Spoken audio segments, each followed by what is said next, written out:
From the Caribbean coast to its deep forested interior, Venezuela spans a vast and varied landscape. Its contrasts create a distinct and self-contained natural world.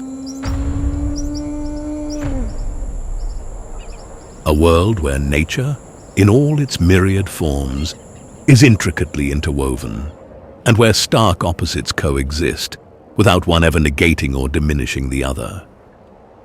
Here, distances are measured not only by the land itself, but by the diversity and subtle variations found in every corner. What may seem uniform at first gradually reveals distinct and intricate details upon closer observation. Venezuela is not a single place, but rather a collection of diverse worlds. It's where the vast open plains meet with towering, majestic mountains, and where dense, lush forests intertwine with mighty rivers that seem to flow like vital arteries, nourishing this immense and vibrant land. And within each of its intricate parts, a distinct form of life takes shape, complete with its own specific rules and unique rhythm, along with all the diverse organisms that dwell within it, yet never truly isolated from its surrounding environment. Here, it is not enough to simply look. You have to observe carefully. What may seem ordinary at first holds specific details that can completely change the way this place is understood. Venezuela is characterized by a remarkable natural diversity, where the landscapes are not limited to one single pattern, but rather they continuously transform with every change in location, with varying altitudes and depending on the proximity or distance of the area from water. In the north, the coastal plains extend, where the land meets the sea, and environments appear that combine both humidity and heat, which contributes to the growth of plants that are capable of adapting to salinity without the need to penetrate deeply into the mainland. And as you journey deeper into the interior, the lush forests gradually begin to make their appearance. Vast, dense forests stretch across expansive areas, defined by rich, layered plant life. Towering trees rise to form the canopy, beneath which smaller plants and young growth thrive. Closer to the forest floor, even denser and more intricate layers of vegetation take shape. Each layer establishes its own distinct and independent environment for various organisms. This accumulation does not merely give the forest a complex and intricate shape, but it also significantly impacts the way light arrives, as the sun's rays reach the surface quite unevenly, which in turn causes some specific regions to be brightly illuminated, while others are left in a state of almost perpetual and deep shadow. And in another part, vast plains stretch out, known for their immense expanse and their boundaries that appear to be indistinct, where the distant horizon vanishes into a sprawling flat area, entirely covered by various grasses, their vibrant colors shifting with the passing seasons and the varying amount of rainfall. These vast plains differ greatly from dense forests, with sparse vegetation and wide openness. This makes movement highly visible, shaping how animals live and survive. As a result, many species rely on speed as their primary means of survival, and another one for camouflage, to match the general color of the earth. As we move to higher elevations, nature changes once again, with temperatures dropping noticeably. Plant life becomes distinctly different, giving rise to unique environments. These landscapes differ entirely from the plains and forests below. This diversity does not necessarily imply the existence of always distinct boundaries between every single environment, but rather, quite frequently, These environments tend to overlap, creating transitional zones that bring together characteristics from more than just one type. This adds a new layer of complexity to the overall situation. The geography of Venezuela plays a fundamental role in shaping the character of its natural environment. The land is not uniform. It shifts between mountains, plains, and highlands, often changing sharply in some regions and more gradually in others. This variation is what creates the country's distinct and diverse landscapes. In the northwestern part, high mountain ranges extend, separating the coastal and inland regions and influencing the movement of winds and the distribution of rainfall. This makes some areas more humid, while others remain comparatively drier. These mountains are not merely defined by their elevation. They also encompass valleys and intricate passages that play a crucial role in guiding rivers and meticulously shaping their courses, preventing water from flowing in an uncontrolled or haphazard manner. Rather, they follow paths that are specifically determined by the inherent nature of the earth. As one moves further south, prominent rocky plateaus begin to appear, rising strikingly from the surrounding landscape. They are characterized by broad, flat surfaces at the top and steep, sharply inclined edges that define their form. They seem to be quite distinct, almost separated from the surrounding land. These plateaus possess very unique and special characteristics, where the environmental conditions at their top vary greatly from those found at their bottom, and this directly influences the kinds of plants and organisms that are able to exist within them. Rivers, indeed, are considered among the most prominent geographical features, as extensive and intricate water networks stretch across the land, effectively connecting diverse and distinct regions and significantly contributing to the vital transportation of various materials, and in providing essential nutrients to the soil, which then has a direct and significant impact on the healthy development and overall growth of various plant species. The importance of rivers extends beyond the water they carry, as they profoundly shape the land itself. They carve intricate pathways and gradually alter the soil over time, creating diverse and ever-changing topographical features. This diversity in elevation, geological formations, and flowing water makes Venezuela impossible to define by a single pattern. Instead, understanding it requires viewing each part as a distinct and self-contained system. This includes the wide variety of plant life and animal species shaped by these environments.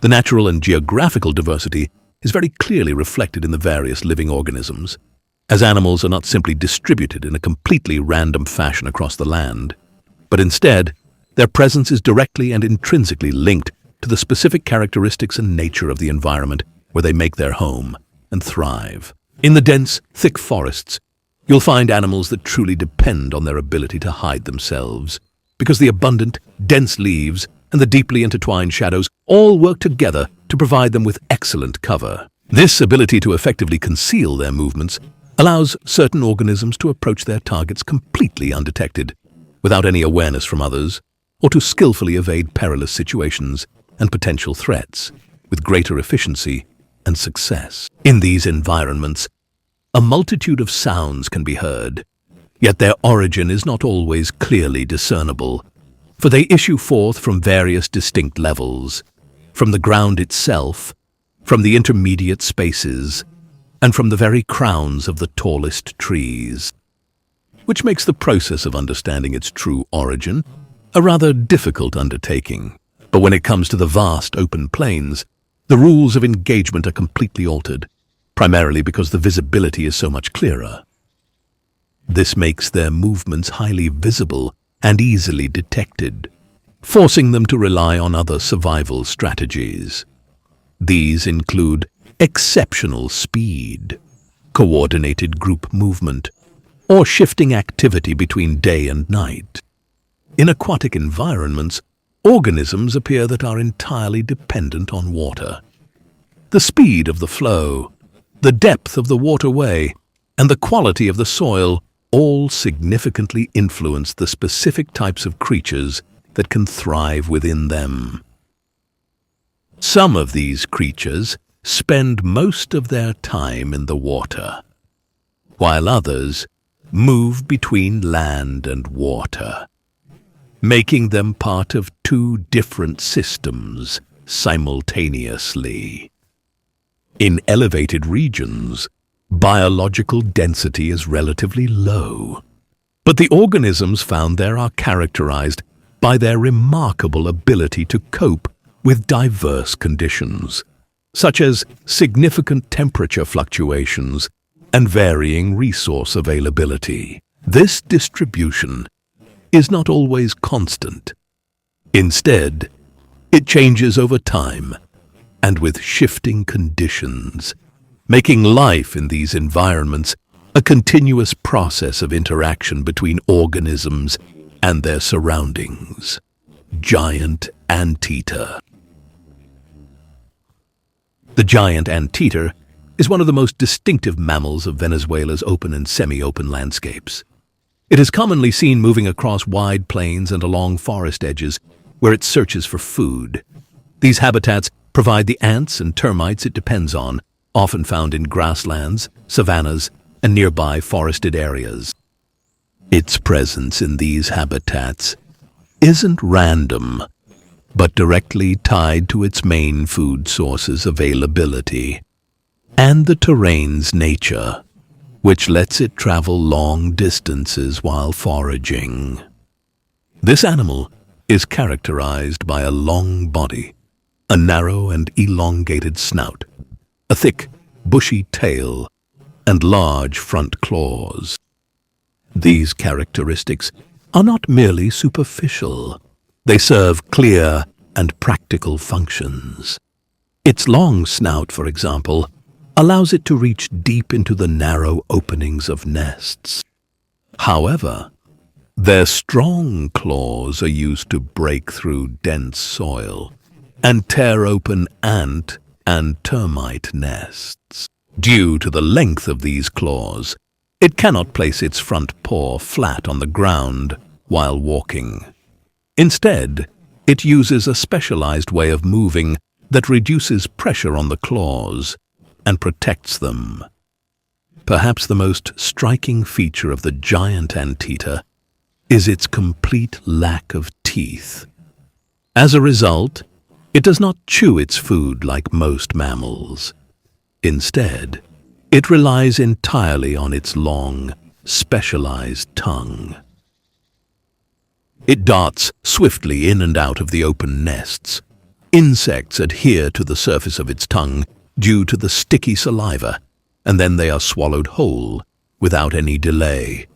The muscles of its mouth, pharynx, and entire digestive system work together to process this food efficiently, eliminating the need for any biting or chewing. The giant anteater relies heavily on its sense of smell when searching for food, as its eyesight is relatively limited. Therefore, it does not depend on vision as its primary means of exploring its surroundings while roaming. It lowers its head and moves with slow, deliberate steps through dense grasses and across both moist and dry soil.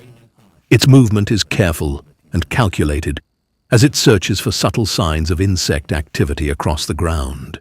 And when it finds a suitable nest, it doesn't spend a long time there, but instead, it opens up a small portion of it and consumes only a limited amount before moving on to another location.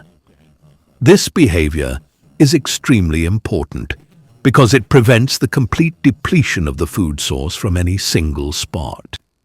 In the vast Venezuelan plains, this feeding pattern allows the animal to move across wide areas rather than stay in one place. It is not tied to a fixed location or a single, constant resource, which helps it adapt to changing conditions. And this is precisely what makes it one of those animals that require a considerably large range of movement, especially when you compare it to its actual body size. Its daily activity can vary depending on temperature and the level of disturbance in its environment. It also adjusts based on how close humans or other animals come to its territory.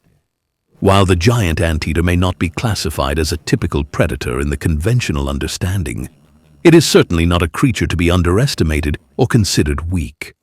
For when it senses danger, it can powerfully stand up on its strong hind legs and effectively use its formidable front limbs and sharp claws to fiercely defend itself. The very claws it uses to open nests can also transform into an effective defense mechanism when necessary.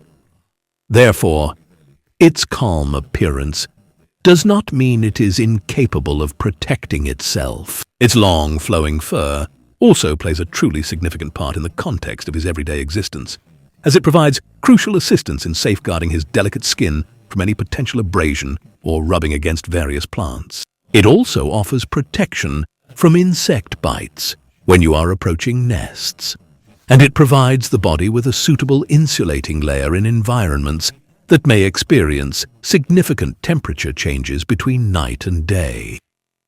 The bushy tail, however, serves more than just an aesthetic purpose.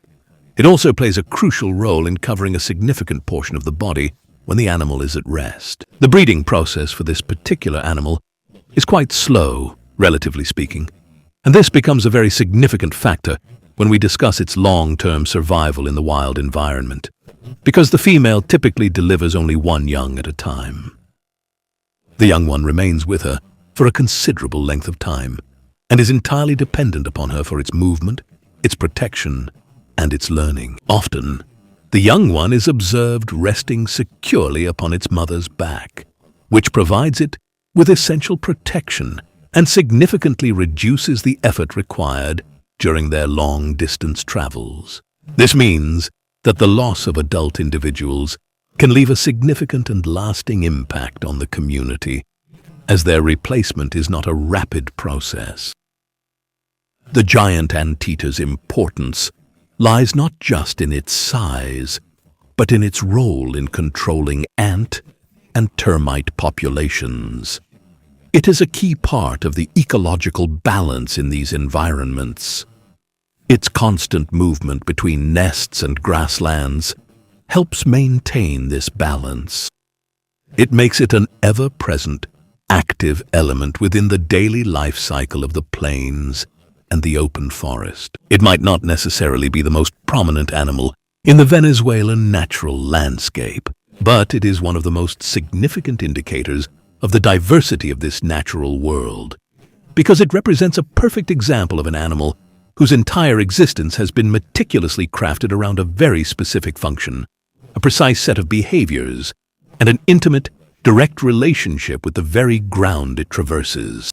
In the far northeast of South Africa, the vast Kruger National Park extends across an immense area of approximately 20,000 square kilometers, making it one of the largest and most significant natural reserves found anywhere on the entire African continent. Kruger National Park is made up of interconnected ecosystems, where its vast landscapes gradually transition from wide, open grassy plains to scattered woodlands and dense, impenetrable vegetation.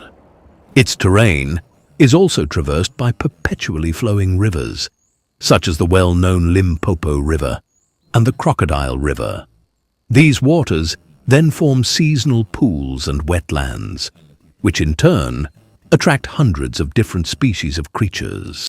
Kruger is defined by a clear seasonal climate. Its summer, from October to March, is hot, humid, and marked by heavy rainfall, while winter, from April to September, is cooler and much drier. Significantly drier and less hot, which allows the savanna's landscape to transform, with water sources appearing or drying up depending on the season. The reserve is predominantly covered by a rich vegetation of grasses and semi-rare trees, including species like acacia, marula, and mapan. These plants provide an essential and vital food source for the herbivorous animals that inhabit the area, while also offering crucial shade and effective concealment for both predators and their prey, for both of them equally. Kruger is home to more than 500 distinct species of birds, a remarkable 170 different types of reptiles, and an impressive array of over 170 species of mammals, in addition to thousands upon thousands of various insects, beautiful butterflies, and countless termites. Its lands are home to large populations of elephants, rhinoceroses, buffaloes, giraffes, and antelopes, forming the backbone of the ecosystem that predators depend on for survival. The park is divided into distinct sub-ecological regions, each supporting its own forms of life shaped by soil composition, vegetation, and available water sources. In the south, lush grasses and wide pastures attract deer and zebra herds. In the central regions, rocky hills and widespread mopan trees define the landscape. Further north, towering trees and seasonal rivers shape the environment. This natural diversity doesn't just grant Kruger visual beauty, but also establishes an intricate, cohesive ecosystem that allows for the emergence of varied animal behaviors and highlights the dynamic interaction between predator and prey. The reserve becomes a unique and magnificent stage where nature unfolds in its most pristine, untouched form. The rich and diverse vegetation of Kruger National Park forms the backbone of its intricate ecosystem, providing essential nourishment for herbivores, while also offering shelter, camouflage, and protection, ultimately shaping how both predators and prey are distributed throughout the reserve. Across the vast expanse of Kruger's territory, three primary vegetation systems are found: the expansive open grassy savanna, areas of scattered bushland, and dense dry forests. These distinct ecological systems intermingle and overlap, their distribution determined by the specific nature of the soil, prevailing rainfall patterns, and the precise degree of topographical gradient. The savanna constitutes the predominant vegetation cover across most regions of the park and is composed of seasonal grasses that grow luxuriantly and densely during the wet season. Then they wither and significantly recede during the dry season, thus exposing the underlying terrain and greatly facilitating the movement of predators as they pursue and track their prey. Among the most prominent grasses are Themeda, Bancroft, and the sharp rhodesia grass, which together form a crucial primary food source for a wide range of herbivores, including gazelles, zebras, wildebeest, and buffalo. As for the thickets, they are primarily composed of shrubs of medium height that spread quite densely throughout the central and southern sections of the park, and among the most well-known examples of these are the mopan tree, easily recognized by its distinctive bilobed leaves, is highly adapted to withstand extreme heat and plays an important role in the ecosystem by providing a reliable and nutritious food source for both elephants and giraffes. The acacia tree is an ecological symbol in Kruger, with its long branches, which are densely covered in thorns, and its small, delicate leaves. It consistently provides permanent shade and offers essential shelter for various birds and small mammals. Furthermore, it naturally forms distinct barriers that effectively separate the different distribution areas of the park's diverse animal populations. In the northern parts of the region, where the soil is richer and more moist, tall trees grow in abundance, including species such as the well-known marula and jackalberry trees. It is distinguished by its production of rich, abundant fruits, which serve as a powerful magnet for numerous animals, including monkeys, wild boars, and various bird species. Even majestic elephants undertake extensive journeys, traveling great distances specifically in their quest for these sought-after fruits. The plant life isn't limited to just trees and grasses, but it also encompasses rare medicinal plants, as well as various flowering species that attract insects, playing a truly vital role in pollination, seed dispersal, and the renewal of life within the garden. The vegetation map in Kruger changes from season to season. In summer, grasses cover the ground and trees flourish. However, in winter, the landscape is dominated by shades of brown and grey, and water levels in some of the ponds recede, exposing the intricate root systems beneath, forcing the local wildlife to change their usual paths and granting predators a significant additional advantage in their hunting. Some of the trees, just like the baobab tree, which stores water within its enormous trunks to survive periods of drought. Other trees rely on dispersing their seeds through the wind or by means of animals that consume the fruits and subsequently excrete the seeds along with their waste. The vegetation stands as a vibrant, living record of the region's natural history, with each plant reflecting a unique cycle of life and collectively helping maintain the delicate balance of this remarkable ecosystem. The black rhinoceros.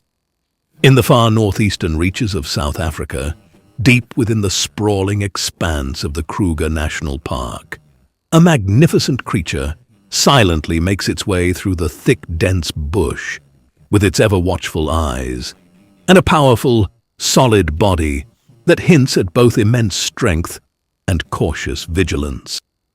It is the black rhinoceros, a powerful symbol of unwavering strength, cautious vigilance, and persistent survival in the face of the most extreme dangers. This creature is considered one of the rarest large mammals in Kruger National Park, and despite its elusive, quiet nature, its presence remains a powerful indicator of the health and balance of the savanna ecosystem. Despite what its name suggests, the black rhinoceros is not truly black, as its skin typically ranges from a deep dark gray to an earthy, muddy brown tone. Its name is attributed to the need to distinguish it from its larger relative, the white rhinoceros, not its actual color. It is characterized by a hooked mouth and a prominent, movable upper lip, which functions as a precise, muscular pincer, aiding it in plucking branches and leaves and granting it the capacity to selectively browse tree leaves rather than graze on grasses. An adult male black rhinoceros typically weighs between 1,200 and 1,400 kilograms. While the female is a little smaller in terms of overall physical size, she is notably more reclusive and far more sensitive to any form of intrusion or close proximity. The black rhinoceros is known for its strictly solitary nature. It prefers a solitary life and shows little social behavior, except during mating or when a female is raising her young, which may stay with her for more than 2 years.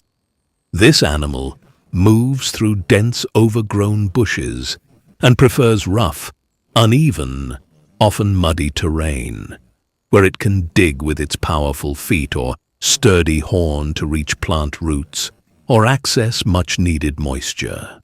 It feeds on tree leaves, tender branches, bark, and buds, and is known for its selective foraging, favoring specific plants such as mopane, acacia, and various combretum shrubs. It spends the hours of the day lying down within the thick shadows or in the mud pits, where it takes a bath in the mud as a behavioral ritual which helps him to moisturize his skin and to repel insects and to cool down his body temperature. It typically emerges either during the twilight hours of dusk or in the very early morning. It carefully navigates its way through the dense undergrowth, always keeping its ears in a state of constant, heightened alertness, because it relies much more heavily on its keen senses of hearing and smell rather than its vision. Despite its enormous size, it is considered one of the most nervous animals and quick to react. Any sudden sound can drive it to attack. Many instances have been recorded of swift attacks on cars or people who approached its territory without noticing its presence. It has 2 prominent horns, with the front horn often reaching lengths of 50 centimeters or more. These powerful horns are used for digging and for effective self-defense in the wild. They also play a crucial role in removing thorns and in intense, competitive conflicts between males. The confrontations between males can at times become quite fierce. These often involve aggressive headbutting and powerful blows delivered with their front legs. The triumphant male then asserts its dominance and defines its territory, while the defeated individual is forced to withdraw to a new region, which can extend for many tens of kilometers. The female's gestation period typically lasts for approximately 450 days, and she will only give birth to a single offspring. It is born weighing approximately 35 kilograms and depends completely on its mother for protection and guidance. She nurses it for several months, then it begins to practice picking tree leaves through her and imitates her movements in digging or clearing the thickets.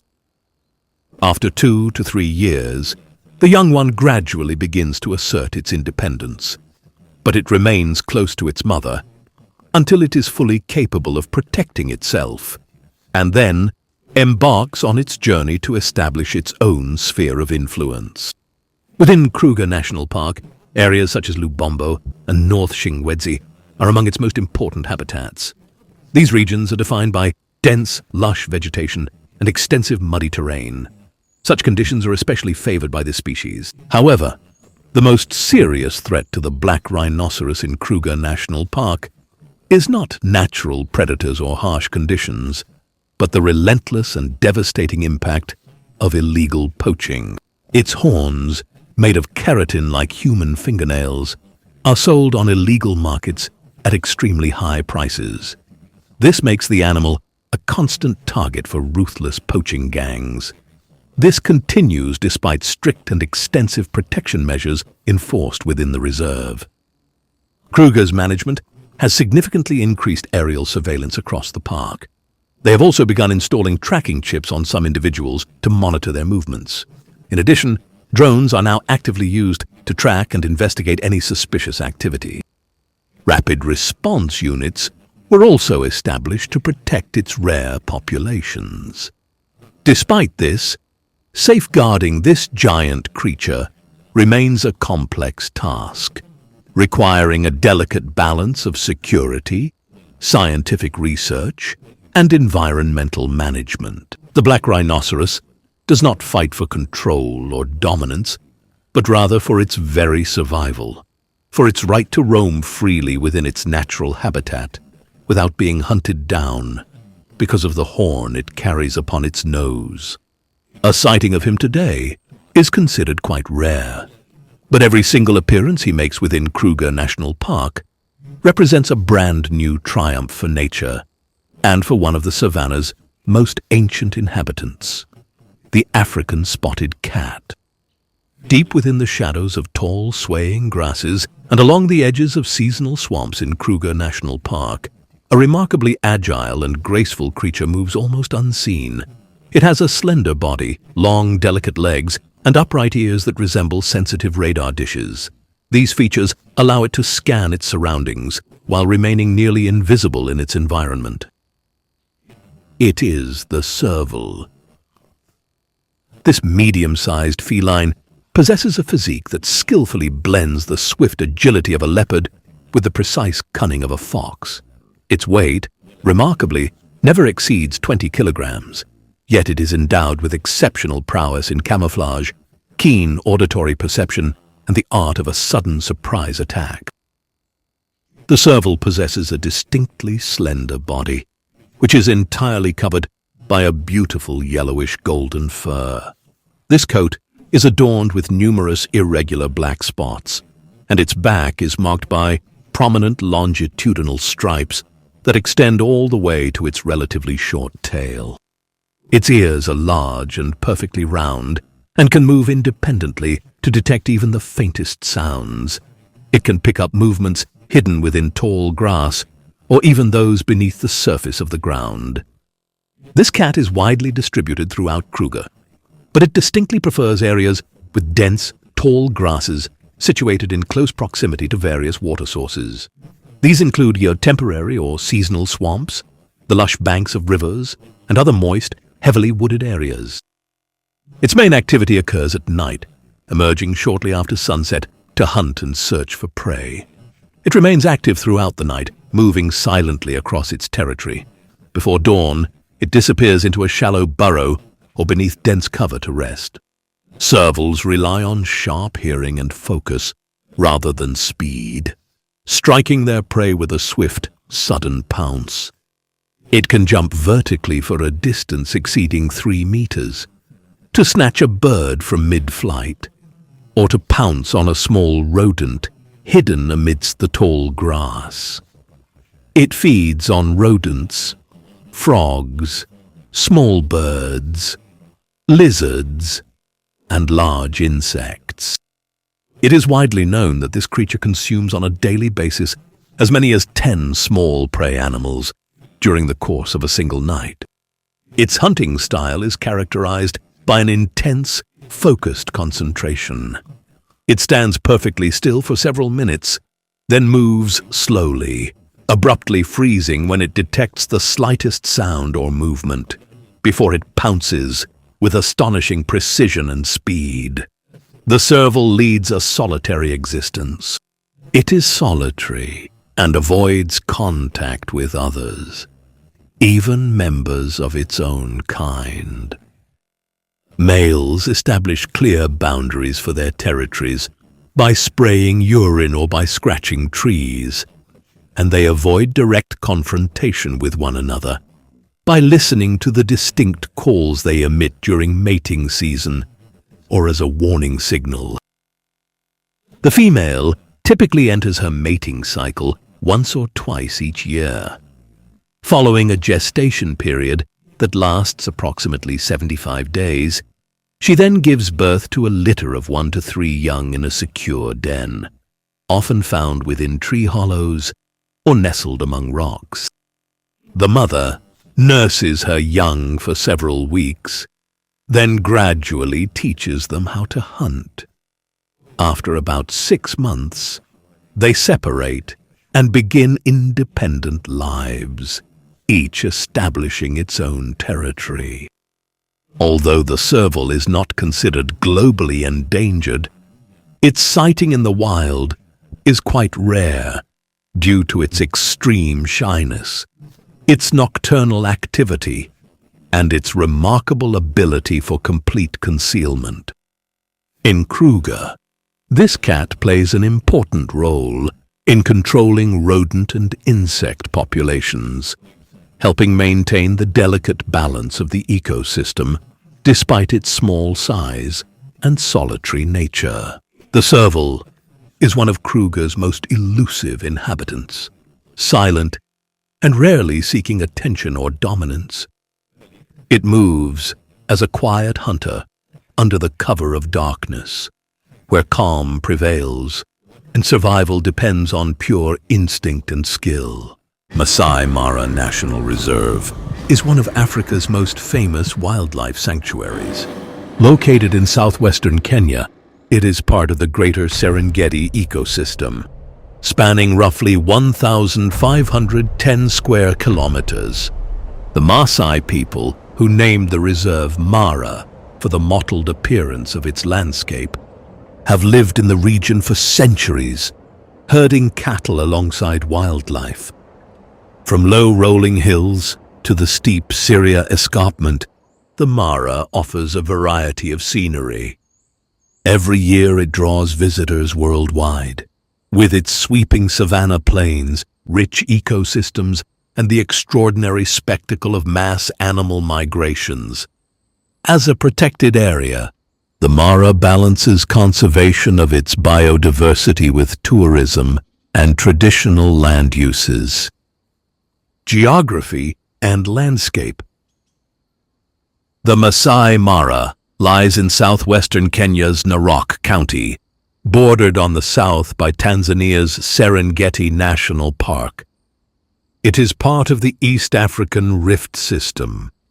The western edge of the reserve is defined by the steep Syria, Olulolo Escarpment, which is an outcrop of the Rift Valley, extending over 50 kilometers in view. This dramatic escarpment stands over 300 meters above the plains below and offers sweeping vistas of the reserve. In the north and east, the protected area gives way to a mosaic of communal lands and conservancies held by Maasai pastoralists. Three main rivers flow through the Masai Mara. The Mara River, with its tributaries the Talek and Sand Rivers.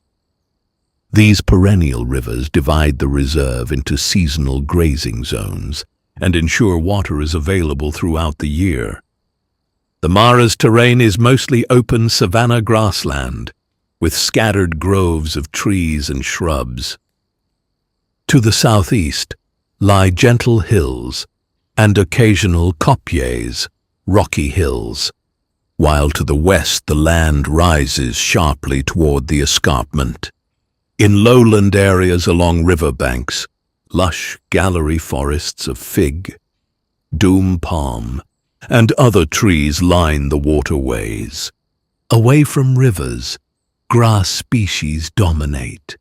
The grasses include red oat grass and other bunch grasses that grow up to 1 to 2 meters tall in good rains.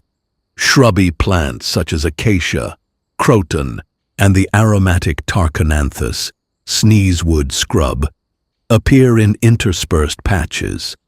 Mara's name, meaning spotted, reflects the pattern of bush and tree clumps set against open plains. True forests are rare, but small pockets of African bridleia and riverine woodland occur along watercourses. Elevation in the reserve ranges from about 1,500 meters above sea level to over 2,100 meters atop the Olulolo Escarpment. This altitude moderates temperatures. Daily highs on the plains are usually in the mid-20 degrees Celsius range, with nights often dropping to 12 to 18 degrees Celsius. It has a semi-arid climate with 2 distinct rainy seasons each year. Rainfall is seasonal and varies across the park. There are 2 rainy seasons, the long rains from March to May, and the short rains around October and November. The eastern Mara is comparatively drier and averages roughly 800 millimeters of rain annually, whereas the western areas near the escarpment receive around 1,200 millimeters per year. Historical evolution and the rise of conservancies. While the Masai Mara is globally recognized today, its boundaries and management have evolved significantly over the last century. Early establishment. The Mara was first gazetted in 1961 as a much smaller wildlife sanctuary, covering only about 520 square kilometers, primarily the Mara Triangle. Over the next decade, it was expanded and formally designated as a national reserve in 1974. The Conservancy Model. Today, the core reserve is buffered by the Greater Mara ecosystem, which includes roughly 15 privately managed Maasai conservancies. These border zones add over 1,450 square kilometers of protected wilderness. Community leasing. In these conservancies, Maasai landowners lease their parcels to ecotourism partners. This model provides direct, sustainable income to local communities for education and healthcare. It also allows visitors to enjoy exclusive activities that are strictly prohibited in the main reserve, such as guided walking safaris, off-road wildlife viewing, and night game drives. The ground beneath, volcanic ash, and black cotton, the staggering density of wildlife in the Masai Mara is not merely a product of its rainfall. It is directly dictated by the complex geology hidden beneath the grass. The Mara is essentially a massive, slow-moving nutritional engine powered by the ancient, violent history of the Great Rift Valley. The volcanic mineral fallout. Millions of years ago, the tectonic tearing of the African continent produced immense volcanic activity.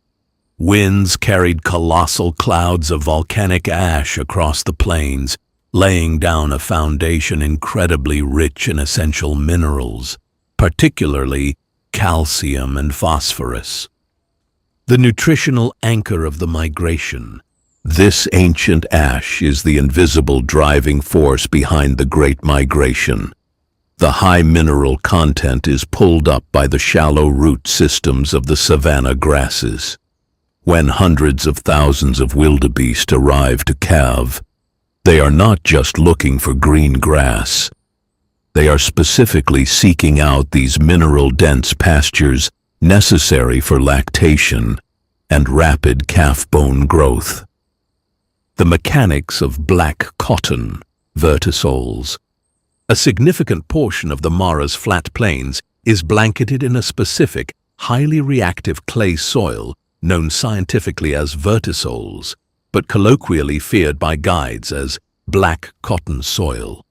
This soil contains a high concentration of expansive clay minerals, such as smectite, which behave fundamentally differently depending on the season. The dry season fissures. As moisture evaporates, the smectite clay shrinks drastically. The ground pulls apart, creating deep, treacherous geometric fissures across the plains. These cracks aerate the soil, but act as hazardous traps for fast-running predators and the axles of safari vehicles. The wet season. Swell. When the rains return, the clay rapidly absorbs water and swells, effectively sealing the surface. Because the water can no longer drain downward, it sits on top, transforming the plains into a remarkably slick, adhesive mud. This specific mud limits the movement of heavy, wheeled vehicles and forces large herds to stick to higher, better drained ground to avoid exhaustion. Habitats and vegetation. The Masai Mara encompasses a mosaic of habitat types within a relatively compact area. Over 95 species of mammals are found here, and more than 550 species of birds, reflecting the variety of environments. Major habitat zones include savanna grassland, the dominant landscape. Vast open plains of grass are dotted with umbrella thorn acacia and patchy shrubs. Dry season grass is short and brown, but after rains the plains burst into a lush green carpet. Interspersed among grasses are seasonal pools and depressions that fill with water in wet months, providing grazing grounds even in drier times. Riverine forest. Along the Mara, Talek, and Sand rivers are narrow strips of woodland and swampy thickets. Trees such as fig, ficus, wild date, Phoenix reclinata, dome palm, hyphane, and diverse shrubs form dense canopy over undergrowth of papyrus, sedges, and reeds in some areas. The permanent Musiara swamp, also called papyrus marsh. In the central Mara is an important wetland of papyrus reeds, sedges, and water lilies. These riverine zones remain green year-round and attract many animals during the dry season. Acacia and woodland patches, away from permanent water, scattered savanna woodlands of acacia and commiphora trees occur. Common tree species include umbrella thorn acacia, Acacia tortilis, which stands out on the flat horizon, and red-green acacia, Acacia xanthoploia, near water. Shrubby bushland dominated by euphorbia and dombea can be found around rocky outcrops. Swamps and pans, seasonal and permanent swamps, dot parts of the Mara. Besides the Musiara swamp, other wetlands appear where groundwater and river overflows create marshes. These support aquatic plants and provide grazing for hippos and waterbuck. Dry pans with a clay bottom provide salt licks and dust baths for wildlife when water evaporates. Escarpment. Woodland. The woodlands atop and on the slopes of the Olulolo Escarpment host different vegetation. Here one finds dry scrub and acacia bush more suited to higher elevation, as well as patches of indigenous forest on south-facing slopes. Across these habitats, plant diversity is very high. A survey of the Mara recorded over 1,000 plant species, including grasses, flowering herbs, and succulents. After each rainy season, the grasses and wildflowers explode with new growth, and ephemeral flowers bloom in brilliant colors. For example, red oatgrass, Themeda triandra, forms the backbone of the grassland, and bloomers like the tissue paper flower, Crossandra subacaulis, and pajama lily, Crinum makawani, add splashes of color. This floral variety provides food and habitat for herbivores, and the many species of insects and birds. Wildlife of the Mara. The Masai Mara is globally renowned for its abundant wildlife. It supports one of the highest concentrations of large mammals on Earth. Overall, the reserve hosts nearly 2.5 million large herbivores and an equally impressive assemblage of predators. This rich fauna is made possible by the productive grasslands and year-round water. Local names aside, Masai Mara is like a living museum of African savanna life. Mammals. Virtually every iconic African wild mammal can be found in the Mara. It is famous for the Great Migration, but even in the off-season there are permanent populations of many species. Common large herbivores include wildebeest, plain zebra, Thompson's gazelle, Grant's gazelle, impala, topi, Koch's hartebeest, waterbuck, and thousands of giraffes. Herds of African buffalo and elephant wander the plains and woodlands in significant numbers.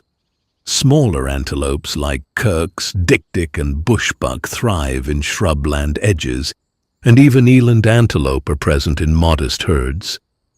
The Masai Mara is one of the few places where all of Africa's big five mammals occur: lion, leopard, elephant, buffalo, and black rhinoceros. Black rhinos are scarce but protected in the reserve. Predators are abundant. Lions are particularly numerous and are often seen in prides, on open hills or in the swamp grass. Leopards use the trees and rocky outcrops as strongholds for ambushing prey. Cheetahs hunt in the open grassland, especially during daylight, chasing down gazelles with their incredible speed.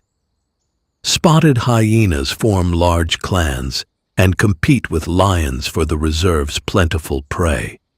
Other carnivores include jackals, servals, caracals, African wild dogs, now mostly extirpated within the park, and smaller felines like African wildcats. One of the Mara's unique features is its very high large herbivore density, nearly 240 large grazing animals per square kilometer, making it a predator's paradise. Birds. Over 500 species of birds have been recorded in the Mara, making it a prime bird-watching destination. Grassland specialists such as the Kori bustard, secretary bird, and ground hornbill are regularly seen on the plains. Vultures and eagles, more than 50 species of raptors have been noted, patrol the skies looking for carrion or live prey. Herons, storks, and krakes inhabit the marshes, including the shoebill. Though extremely rare, one was once recorded in the Mara. The synergies of wetland and woodland enable diverse communities. Pied kingfishers, blacksmith plovers, and jacanas frequent the water edges, while colorful birds like lilac-breasted rollers and bee-eaters brighten the skies. Many migratory birds arrive from Eurasia. For instance, white storks and sandpipers double the number of marsh birds in the wet seasons. Savanna habitat birds, such as francolins, guinea fowl, and doves, are also common. The Mara Triangle, northwestern corner, is recognized as an important bird area for species such as crowned cranes and vultures. Rarity highlights include the gray-crested helmet shrike and other regionally uncommon species that find refuge here. Other fauna. The Mara's rivers and wetlands support a number of non-mammalian animals. Hippopotamuses gather in deeper pools and the swamp margins year-round. Nile crocodiles lurk at river crossings, posing a threat during the migration. Reptiles like monitor lizards and snakes are present, but less often seen. Small mammals are also plentiful. Troops of olive baboons and colobus monkeys move through woodland, while nocturnal bush babies, galagos, mongoose, and tree-dwelling hyraxes hide in thick cover. Even invertebrates contribute enormously. Termites construct mounds, and arthropod swarms provide essential food for many species. These faunal assemblages make the Mara one of the richest wildlife areas in Africa, if not the world. Indeed, the Mara Serengeti ecosystem holds the largest population of plains, ungulates on the planet. It also supports viable populations of several globally endangered species like African wild dog. Outside the protected area, black rhinoceros and many large birds, highlighting its critical importance for conservation. The alarm network, interspecies eavesdropping. Out here on the Great Plains of the Masai Mara, there is a profound illusion of silence. When the wind dies down and the midday heat settles over the tall, golden grasses, the world seems entirely still. But survival in this ancient landscape is not just about who is the fastest or who possesses the sharpest eyesight. It is about who is the best listener. Beneath the sweeping winds and the rustle of the dry earth, a hidden, continuous conversation is happening. It is a highly complex, interspecies alarm network, a shared acoustic language forged by the absolute necessity of staying alive. Every creature here is a sentinel. When a predator begins to move through the brush, it triggers a ripple effect of sound that travels far faster than any lion or leopard can run. But the animals of the Mara do not merely listen for the heavy footfall of a lioness or the rustle of a stalker in the undergrowth. They actively eavesdrop on the panic of entirely different species. An impala, grazing quietly with its head down in the scrub, is never truly isolated. It is simultaneously tuning into the sharp, barking snorts of a baboon troop in the distant acacia trees, the sudden, frantic chattering of a francolin taking flight, or the sharp whistle of a distant reed buck. They are tapping into a collective radar, utilizing the eyes of those high in the canopy and those scattered across the horizon. This is not a simple, blind panic response. It is a highly calculated, split-second assessment of risk.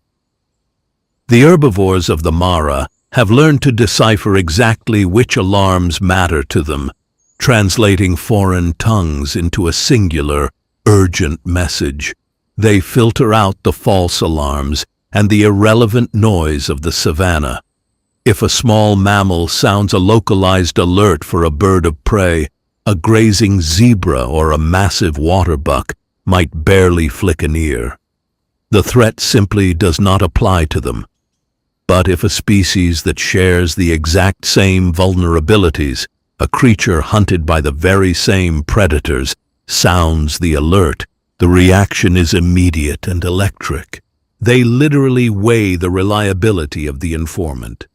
They understand the urgency in the pitch, the cadence, and the repetition of the call. A casual warning snort from a gazelle might just mean a hyena is visible but sleeping in the distance. But a rapid escalating sequence of shrieks from a vervet monkey means the stalk has turned into an active ambush. A solitary antelope can gauge the exact distance, direction, and speed of an incoming threat purely by tracking how the wave of alarm calls moves from one species to the next across the savanna. This shared network forces the Mara's predators into an incredibly difficult evolutionary arms race. A leopard hunting in the thicket isn't just trying to hide from the eyes of its chosen prey. It is trying to slip past the collective hearing of the entire woodland. One snapped twig noticed by a completely unrelated bird can ruin hours of patient, exhausting stalking.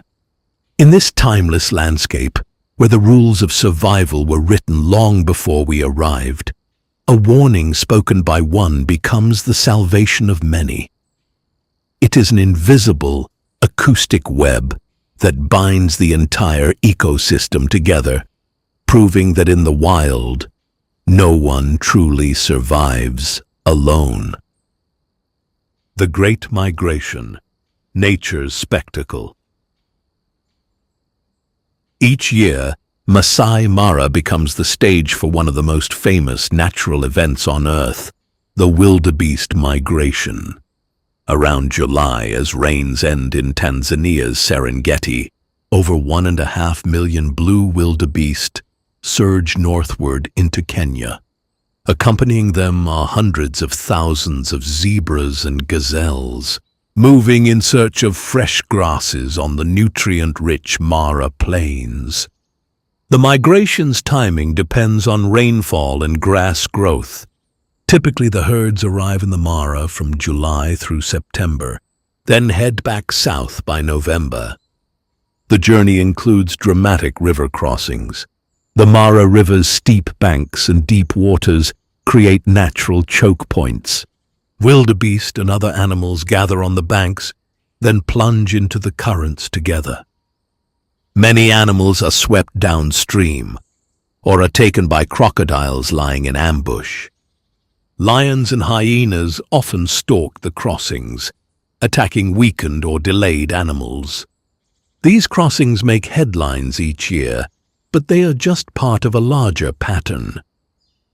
The migration is essentially a circular movement driven by the rains. Scientists describe it as a continuous cycle.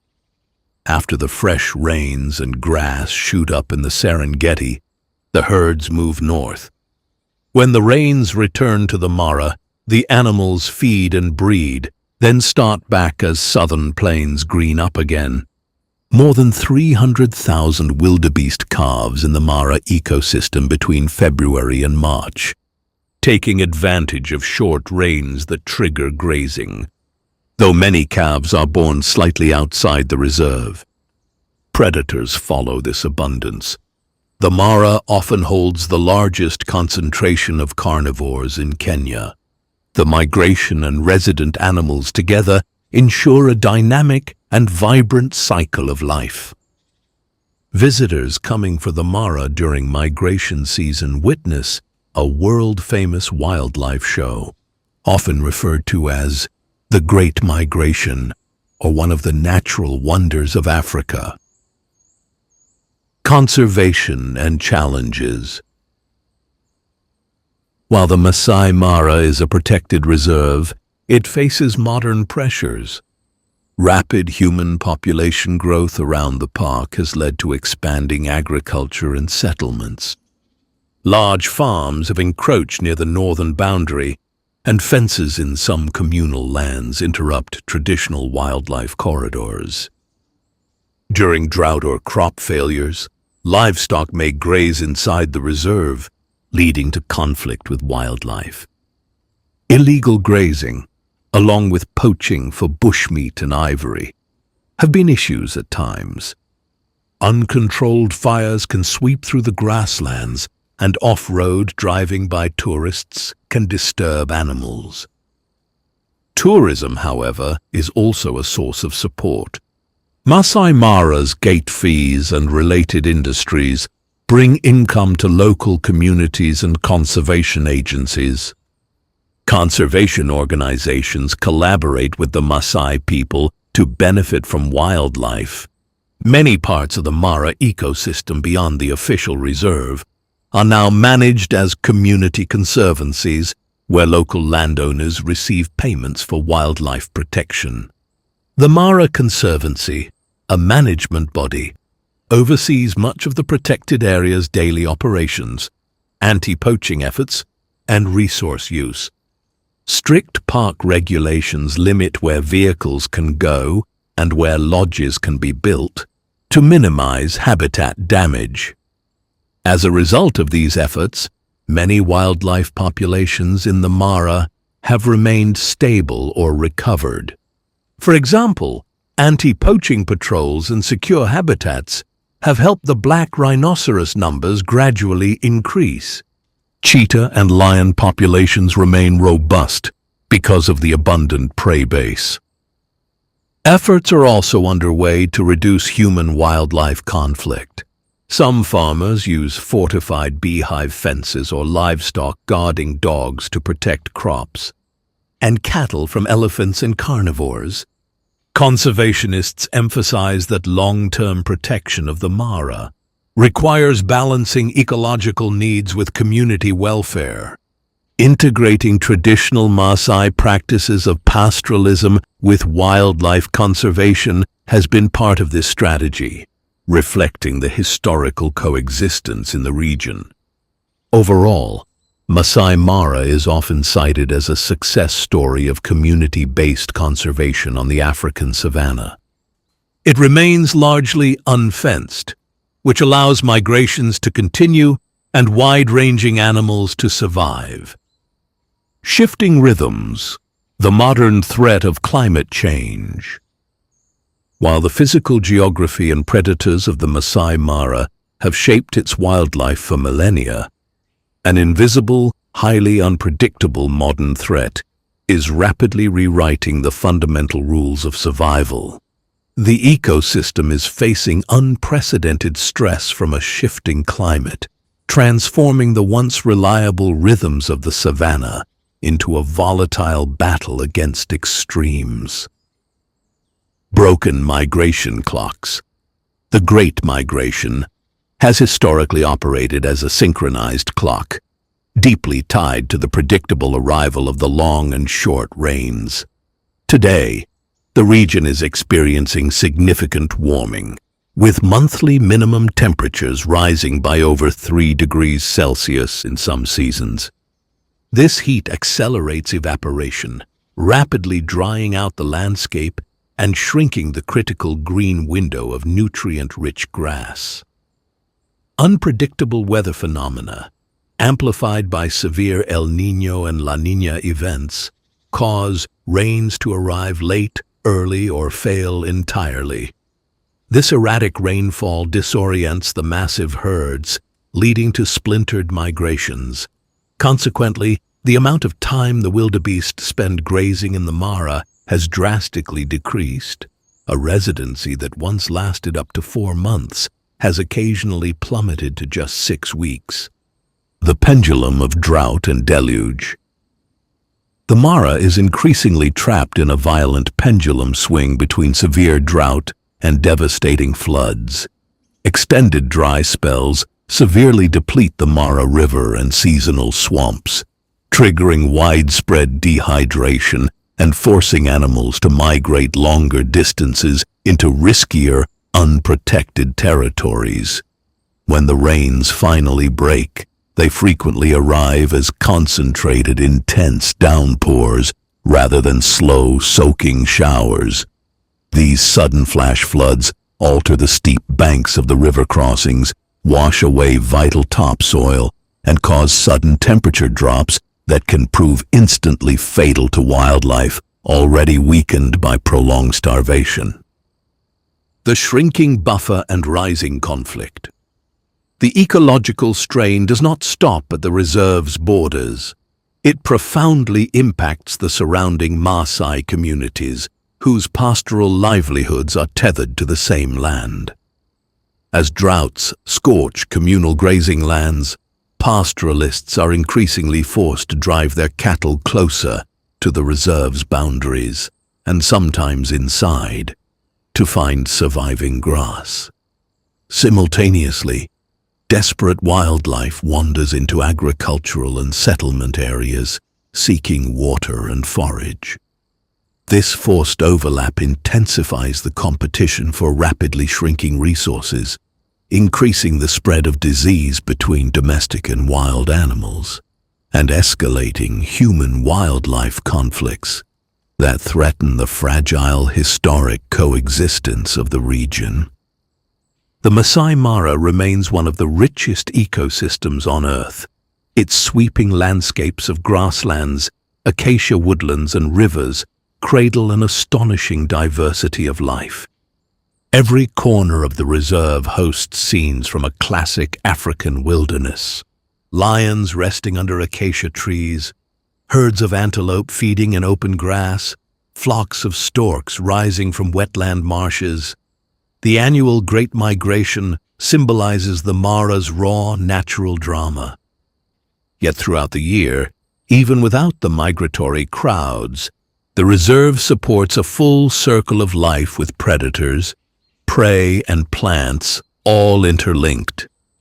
This vast natural stage has been shaped by millennia of climate and geology, and by the people who have lived alongside it. Today it is both a haven for wildlife and a mirror for human endeavor, as Maasai herders and modern conservationists work to sustain the land's richness. By understanding and preserving places like the Masai Mara, we safeguard not only Kenya's heritage, but one of the most beautiful and balanced ecosystems on the planet. New generations of visitors and scientists continue to learn from its open skies and golden plains. In the Masai Mara, the rhythms of nature continue with remarkable clarity.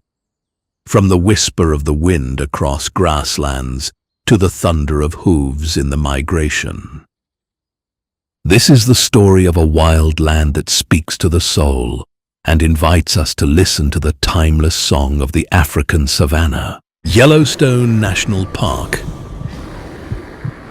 Yellowstone National Park stands as a vast wilderness sanctuary in the Rocky Mountains of the western United States, first set aside in 1872 as the world's first national park. It sprawls across more than 2 million acres, covering parts of Wyoming, Montana, and Idaho. This storied landscape was preserved to protect its incredible array of natural wonders. Steaming geysers, colorful hot springs, towering peaks, lush forests, and an abundance of wildlife. It is a place of superlatives, the largest concentration of geysers on Earth, the site of a massive volcanic caldera, and home to some of the continent's most iconic animals' geologic origins. Yellowstone's dramatic topography reflects a fiery volcanic history. Beneath the park lies a volcanic hotspot, a plume of superheated magma rising from deep in the earth. 3 catastrophic eruptions occurred. Here, about 2.1 million years ago, 1.3 million years ago, and 631,000 years ago. These massive blasts ejected thousands of cubic kilometers of ash and lava, forging a roughly 30 by 45-mile caldera that defines the park today. Vast flows of rhyolite lava and layers of volcanic ash covered the landscape. Over time, the emptied magma chamber collapsed under its own weight, creating sunken basins now occupied by lakes and canyons. Even today, the Yellowstone magma chamber remains shallow, fueling hundreds of earthquakes each year and feeding the park's famous thermal features. The ground here continues to rise and fall by inches each year as magma and hot fluids shift underground. Glaciers sculpted Yellowstone too.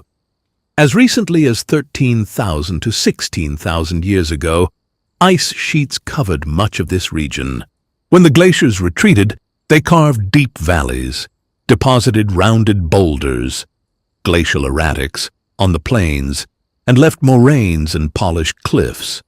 Some high ridges, such as Terrace Mountain by Mammoth Hot Springs, are capped with glacial till, debris that dates back to the last ice age. This icy past explains the park's many alpine lakes and rugged mountain channels.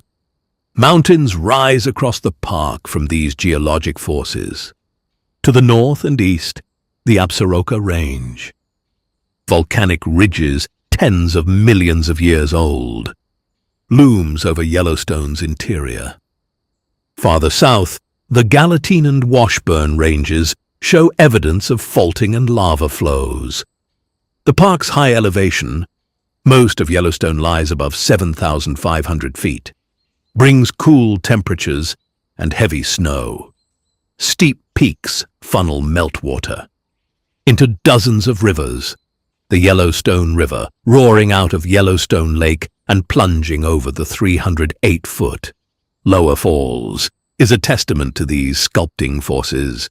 Over millennia, rushing water has cut the Grand Canyon of the Yellowstone River, a steep canyon of rhyolite rock streaked in yellow, red, and white, revealing layers of the park's fiery history. Geothermal wonders. Yellowstone preserves the most extraordinary collection of hydrothermal features on Earth. More than 10,000 hot springs, mud pots, steam vents, and geysers dot the landscape, testifying to the heat and magma below. Here, rainwater and snowmelt seep deep underground, are heated to near boiling by the Yellowstone hotspot, and then race back to the surface in fantastical displays. Among these, the most famous is Old Faithful Geyser, which reliably erupts every 60 to 110 minutes, shooting a 100-foot column of water and steam skyward. But Old Faithful is just one of hundreds of predictably erupting geysers clustered in the Upper Geyser Basin. In fact, this 1 square mile contains over 150 geysers, more than any other place on Earth. Other geysers, like Steamboat Geyser, the world's tallest active geyser, and Fountain Geyser, erupt sporadically, sending boiling water tens of feet into the air. Hot springs are everywhere too. Broad pools of turquoise water bubble and swirl in alpine settings. For example, at the Midway Basin, where Grand Prismatic Spring spans 370 feet across with vividly banded colors. Brilliant blue at the center, it fades through green and orange to rust at the edges as different heat-loving microbes thrive at different temperatures. These microbial mats create rainbows of color. Mud pots bubble nearby where steam mixes with clay, creating acid slurries that churn and hiss. Everywhere the air is thick with steam and the smell of sulfur, and the ground is honeycombed with sinter terraces and mounds of geyserite, deposited silica. Mammoth Hot Springs in the north is famous for its travertine terraces, dazzling white and orange stair-step formations where calcium-rich hot water has dissolved limestone on its way up, then left behind mountains of mineral deposits. These terraces are constantly changing. You can watch them grow or wink out over the seasons as water flows shift. Millions of heat-loving microorganisms call these scalding waters home. Tiny yellow and orange bacteria line the edges of springs, thriving where most life would perish. Though we cannot see them without a microscope, these thermophiles create the hot springs' vibrant colors and help scientists understand life in extreme environments. The geothermal basins teem with these unseen communities, which glow under special light. Steam vortices swirl in cold dawn air, and gulls and bison sometimes graze right up to the boiling pools. Wildlife even uses this warmth. In winter, the ground under some hydrothermal areas stays bare of snow, giving elk, bison, and other animals patches of exposed earth to stand on. Rangers often caution visitors that the thin crust around these features is dangerous. It can crack, dumping an unsuspecting person into boiling water. Hot springs and terraces. The park's hot springs range from serene pools to dramatic plunges of water. West Thumb Geyser Basin, on the shores of Yellowstone Lake, looks almost like a tropical lagoon from above. Deep holes of azure water mingle with bubbling mud pots, all set against pine forests. Excelsior Geyser Crater, now mostly silent, once blasted water 300 feet high and still quietly pours 4,000 gallons per minute into the Firehole River. Many springs are clustered in basins along the Firehole and other rivers, creating surreal wet worlds. Travelers often feel transported to another planet when walking among them. The stepped terraces at Mammoth Hot Springs are among Yellowstone's most unusual sights. Instead of the colorful rainbow pools of other basins, here calcium carbonate-laden waters have built towering staircases and pinnacles. Some terraces are tinted orange or green by microbes, others are bleached white. Because the water here flows through old limestone rather than rhyolite, it carries dissolved carbonates to the surface. As the water cools, the carbonates precipitate out in intricate patterns. These formations shift slowly. A spire might form overnight, then vanish when the water's chemistry changes. The dynamics of these springs mean that from year to year, entire terraces can migrate, grow, or even dry up. All these springs remain active reminders of Yellowstone's volcanic heart. We may assume geysers like Old Faithful are eternal, but each basin is a living system slowly changing. New features erupt, old ones fall silent, and conduits open and close beneath the surface. Geologists and park staff constantly monitor these thermal areas, but to visitors, they retain the air of mystery and wonder that inspired Yellowstone's creation as a park. Lakes and rivers. Water shapes Yellowstone as much as fire. About 5% of the park's land is covered by water, with countless lakes, streams, and wetlands crisscrossing its valleys. The largest lake is Yellowstone Lake, a high-altitude basin 7,733 feet above sea level. Averaging well below human body temperatures year-round, this 20-mile-long lake rarely surrenders itself to the sun. It often freezes solid in winter and does not fully thaw until early summer. Even in summer, the chilly water, around 41 degrees Fahrenheit on average, discourages swimming. Yellowstone Lake holds the largest population of naturally occurring cutthroat trout on Earth. A recent submersible expedition revealed that the lake has its own canyons, hot springs, and even geyser chimneys on its bottom, echoing the park's surface features. 2 small islands dot its waters. The lake's outlet is the Yellowstone River. The Yellowstone River flows north out of Yellowstone Lake. It cuts the classic Grand Canyon of the Yellowstone, a dramatic gorge up to 1,200 feet deep, with sheer rhyolite walls stained red and gold by iron oxides. The canyon's most famous view is of the 308-foot Lower Falls, higher than Niagara, thundering over a narrow cliff. Above it, the 109-foot Upper Falls crashes into a deep pool. Miles of walking trails and overlooks allow visitors to admire these cascades from different angles and feel the mist on their faces.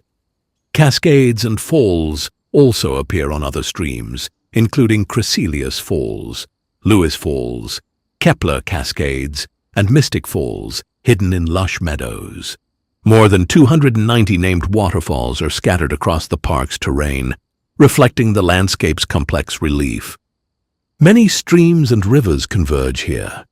The Firehole River and the Gibbon River meet near Madison Junction, forming the Madison River. The Lamar River in the northeast winds through open grasslands. The Gardner River flows near Mammoth. These waterways host cold water, cutthroat trout, and nourish vibrant riparian plants each spring.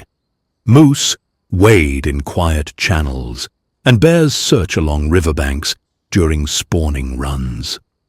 The headwaters of the Snake River begin near Yellowstone's southern boundary, linking the park to broader western watersheds. Over millennia, these rivers have carved valleys through volcanic bedrock, creating fertile corridors of willow and cottonwood that attract diverse wildlife. Canyon and waterfalls. One of Yellowstone's most iconic landscapes is the Grand Canyon of the Yellowstone. Here, the Yellowstone River has carved a striking canyon with walls of rhyolite rock ranging in hue from pastel yellow to pink and deep red, colored by mineral oxidation and hydrothermal alteration. Lookouts, such as Artist Point and Inspiration Point, offer sweeping vistas of the canyon and its waterfalls. The canyon stands as a vivid meeting point of fire and water. Volcanic forces formed the rock, and flowing water shaped it into its present form. Lower Falls dominates the panorama. More than 200 feet of water plunge into a frothy chasm. The roar can be heard from far along the rim.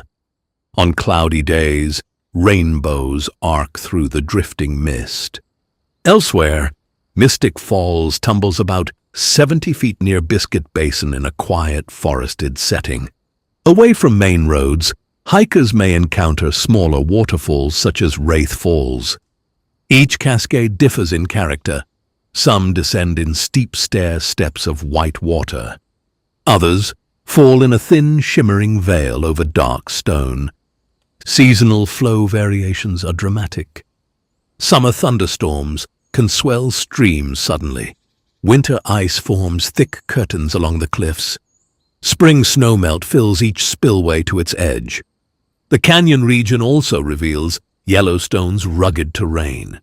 This area once experienced intense underground heat, and the cooling volcanic rock fractured into crumbly cliffs.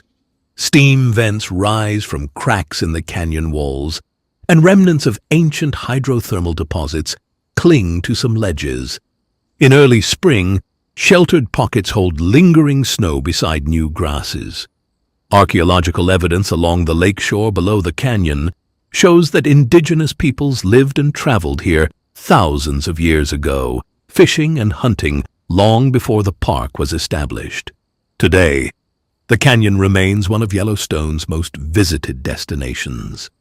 Millions pause each year to witness its scale, color, and movement, forests and flora. Yellowstone's forests cloak much of the park. Roughly 80% of its landscape is covered in conifers. Lowlands and river valleys often feature lodgepole pine woodlands. These tall, straight pines dominate the canopy across millions of acres. On exposed ridges and high slopes, Engelmann spruce, subalpine fir, whitebark pine and limber pine form dense stands or scattered krummholz near tree line. In the northern part of the park, Douglas fir grows in warmer microclimates, along rivers such as the Gardner. Its thick bark allows it to withstand low-intensity fires, and some groves still bear scars from burns that occurred more than a century ago. Mountain slopes also hold aspen groves, particularly where past fires have opened clearings. In these open areas and nearby meadows, summer brings carpets of wildflowers, blue lupine, Indian paintbrush, and bright yellow glacier lilies add vivid color to the undergrowth. The forest understory includes shrubs of willow, chokecherry, and serviceberry, especially along streams. Sagebrush grasslands occupy the lowest valleys and glacial basins. In spring, these broad expanses turn green with fresh grasses, providing important forage for elk and bison. By late summer and autumn, golden grasses and russet shrubs spread beneath wide skies. More than 1,300 native plant species grow within Yellowstone. They range from delicate alpine forget-me-nots in high tundra to tall wetland vegetation in marshy meadows. Vegetation zones shift with elevation. Near Mammoth Hot Springs, willow and poplar thickets line the banks of the Gardner River. Farther south, and higher in elevation, lodgepole forests transition toward alpine meadows near summits.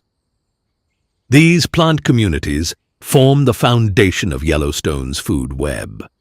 They nourish herbivores and provide shelter for small mammals and birds. Fire is a natural part of this ecosystem.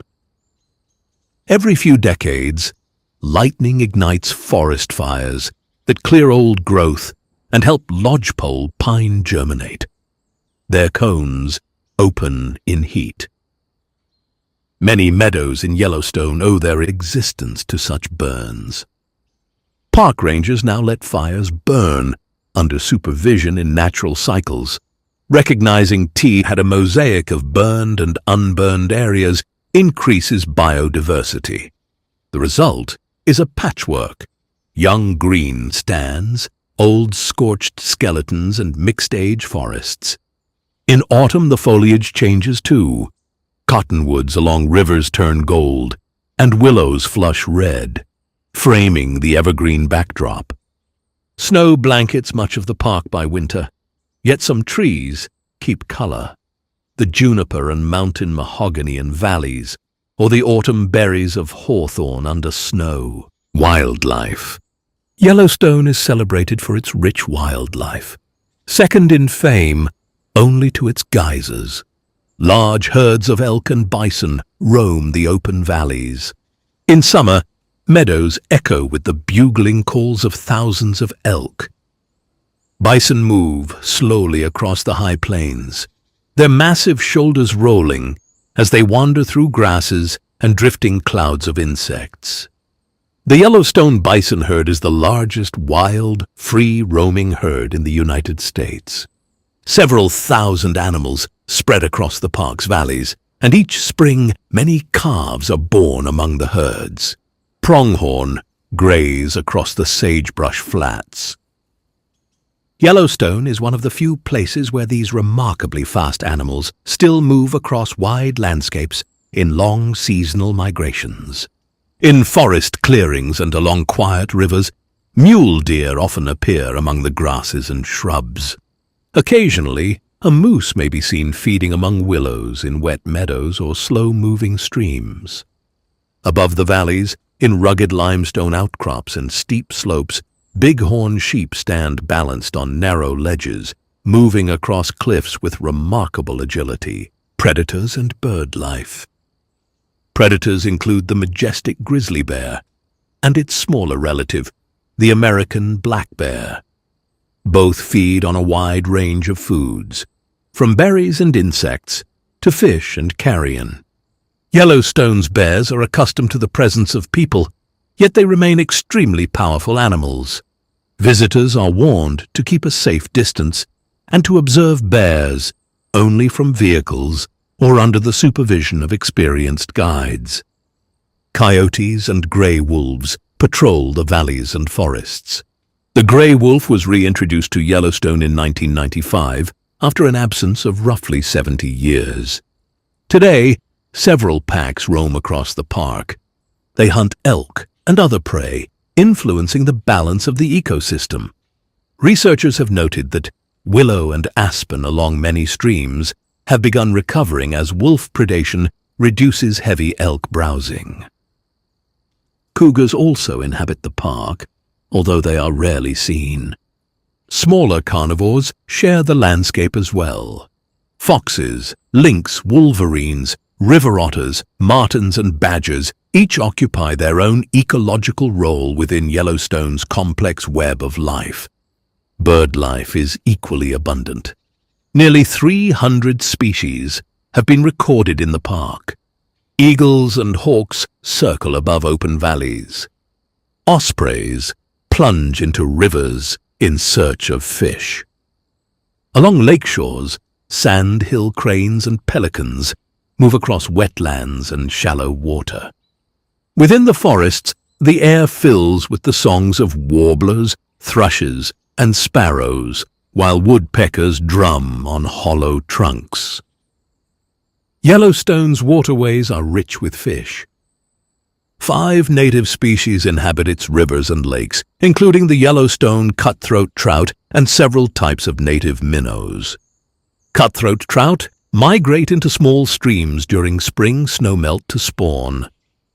During this period, bald eagles and ospreys gather in large numbers to feed on them, especially near Fishing Bridge. In recent decades, however, the introduction of lake trout has placed pressure on the cutthroat population in Yellowstone Lake. Conservation teams work actively to reduce lake trout numbers and protect native fish during spawning seasons. Across Yellowstone, every habitat supports life. From high ridges to wet meadows, animals move through a landscape shaped by water, fire, and seasons. At dawn, elk and bison graze across open grasslands. By midday, coyotes may trot along distant hills. At night, owls call from pine branches while wolves howl across the valleys. Lamar Valley and Hayden Valley have become well-known locations for observing wildlife across broad open plains. During winter, conditions grow harsh. Bison and elk migrate toward lower elevations and dig through snow to reach buried grasses. Predators follow these herds, seeking weakened prey. Grizzly bears spend the cold months in dens among rocky slopes. Smaller mammals, such as foxes and hares, develop pale winter coats that blend with the snow. Wolves continue to hunt across frozen landscapes. When spring finally arrives, newborn fawns and elk calves appear, and Yellowstone once again fills with movement and birdsong. Secrets and wonders of the Amazon. The vast Amazon basin. The Amazon has captured human imagination as a place of staggering beauty and grave danger. It is Earth's largest tropical rainforest and river system, spanning more than 6.1 million square kilometers, about 2.4 million square miles, roughly 40% of South America. This vast basin extends from the Andes in Peru and Ecuador to the Atlantic coast of Brazil, crossing parts of 9 countries in all. The scale is immense. Roughly 1/5 of the world's flowing fresh water is contained here, and about 60% of the planet's remaining tropical rainforest lies in the Amazon basin. Scientists estimate that approximately 1 in every 10 known species on Earth can be found in this region, making it one of the richest biodiversity hotspots on the planet. Climate and river systems. The Amazon basin has a hot equatorial climate with high humidity and heavy rainfall. The region generally receives 1,500 to 3,000 millimeters of rain per year. Thousands of rivers and streams crisscross the basin, draining toward the Atlantic. The Amazon River itself begins high in the Peruvian Andes, above 5,500 meters elevation, and flows more than 6,400 kilometers to the Atlantic. Because the land is very flat, the river drops only about 1.5 centimeters per kilometer on average, so it moves slowly across the floodplain. Despite its gentle slope, the Amazon has the greatest freshwater discharge of any river, around 219,000 cubic meters per second on average, sending roughly 1/6 of the world's river water into the ocean. In the dry season, the main channel may be only 4 to 5 kilometers wide, but in the peak flood season, it can expand to more than 50 kilometers across, flooding the forest for miles. Each year, this flood pulse turns millions of hectares of forest into lakes and wetlands, called Várzea and Igapó, profoundly reshaping the landscape. Terrain and landscapes. The Amazon basin contains a surprising variety of terrain. Elevations range from sea level along the Atlantic coast to over 6,000 meters in the Andes, but most of the basin is flat lowland.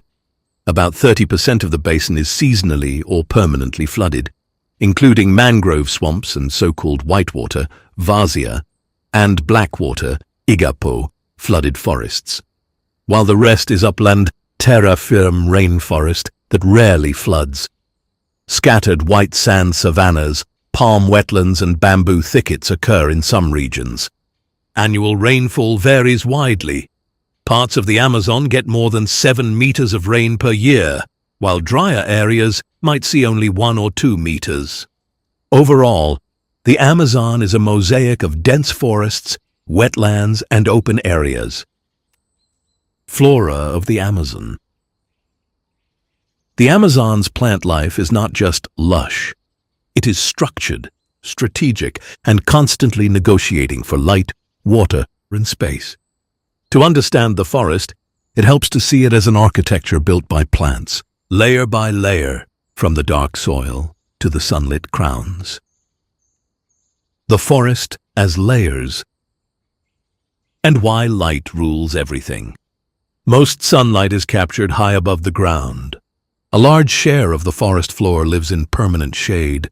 So many plants have evolved growth styles that treat light like a rare currency. At the top are emergent trees, the tallest individuals that rise above the main canopy and absorb the strongest sun and wind. Below them is the canopy itself, a continuous roof of crowns where most photosynthesis happens and where a major share of the forest's flowers, fruits, and animal interactions take place. Then comes the understory, a world of filtered green light, slower growth, and leaves shaped to catch every available photon. On the floor, seedlings and shade-tolerant herbs wait for opportunity. When a large tree falls, it creates a sudden gap, and that gap becomes a temporary arena where fast-growing pioneer plants race upward. This cycle of gaps and regrowth is one reason the Amazon holds so many different plant strategies at once. The hidden foundation. Soils that look poor, yet support a giant forest. A common surprise is that much of the Amazon's soil is not especially rich in nutrients. In many areas, nutrients are stored more in the living biomass and leaf litter than in the ground itself. That means plants depend heavily on rapid recycling. Leaves fall, microbes and fungi break them down. Roots capture nutrients quickly before heavy rains wash them deeper or away.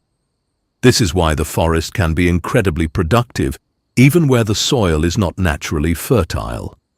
Roots often spread wide and shallow, forming dense networks near the surface where nutrients appear first. In some places, you also find black earth patches, dark, fertile soils, enriched over long periods by past human activity, that can support especially robust plant growth compared with surrounding ground. Trees that build the forest, and the engineering of buttress roots. Many Amazon trees grow to enormous sizes, but height is only part of their design. Some develop massive buttress roots, great plank-like supports that flare out from the trunk. These roots stabilize tall trees in wet ground and shallow soils, and they can also increase the surface area for nutrient and water uptake. Walk through a mature forest, and you are walking among living pillars with foundations shaped like walls.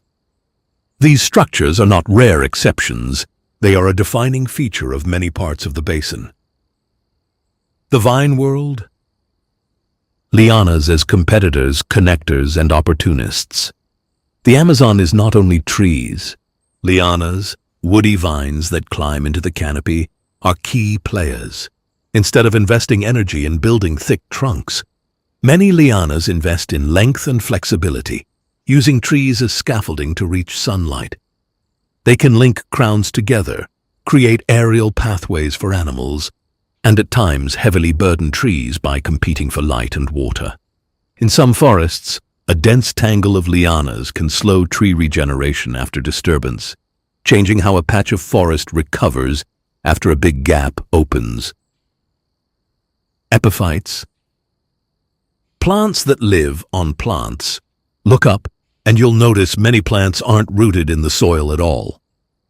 Epiphytes, such as orchids and bromeliads, grow on branches and trunks. They are not parasites. They use trees mainly as a perch. Because they live above the ground, they have to manage water carefully. Some bromeliads form leaf rosettes that trap rainwater, creating tiny ponds that can host insects, small frogs, and microorganisms. In this way, a single canopy branch can hold multiple miniature ecosystems stacked on top of the forest itself. Flooded forests and upland forests. Different flora for different water worlds. Not all Amazon forests experience the same water patterns. In upland terra firma forests, trees and understory plants are built for steady ground conditions, and they may never be submerged. But vast areas are seasonally flooded, and those forests are shaped by months of waterlogging. In whitewater floodplains, the river brings sediment and nutrients, and plants often grow quickly in fertile deposits. In blackwater flooded forests, the water can be more acidic and nutrient-poor, and plant communities differ accordingly. The annual flood pulse changes everything. Seed dispersal routes shift. Some plants time fruiting with the flood to use fish as dispersers, and roots must tolerate long periods with less oxygen. So when you say Amazon flora, you are really describing many overlapping floras, each tied to a specific rhythm of water and soil. Flowers and fruit. And the forest's contracts with animals. Much of the Amazon's plant reproduction depends on animals. Some trees rely on specific pollinators, including bees, beetles, butterflies, bats, and hummingbirds. Many fruits are designed to be eaten, because being eaten is how the seed travels. Monkeys, toucans, macaws, tapirs, and fish all contribute to dispersal in different habitats. You can think of the forest as a web of agreements. A plant offers nectar or fruit, an animal provides pollination or transport.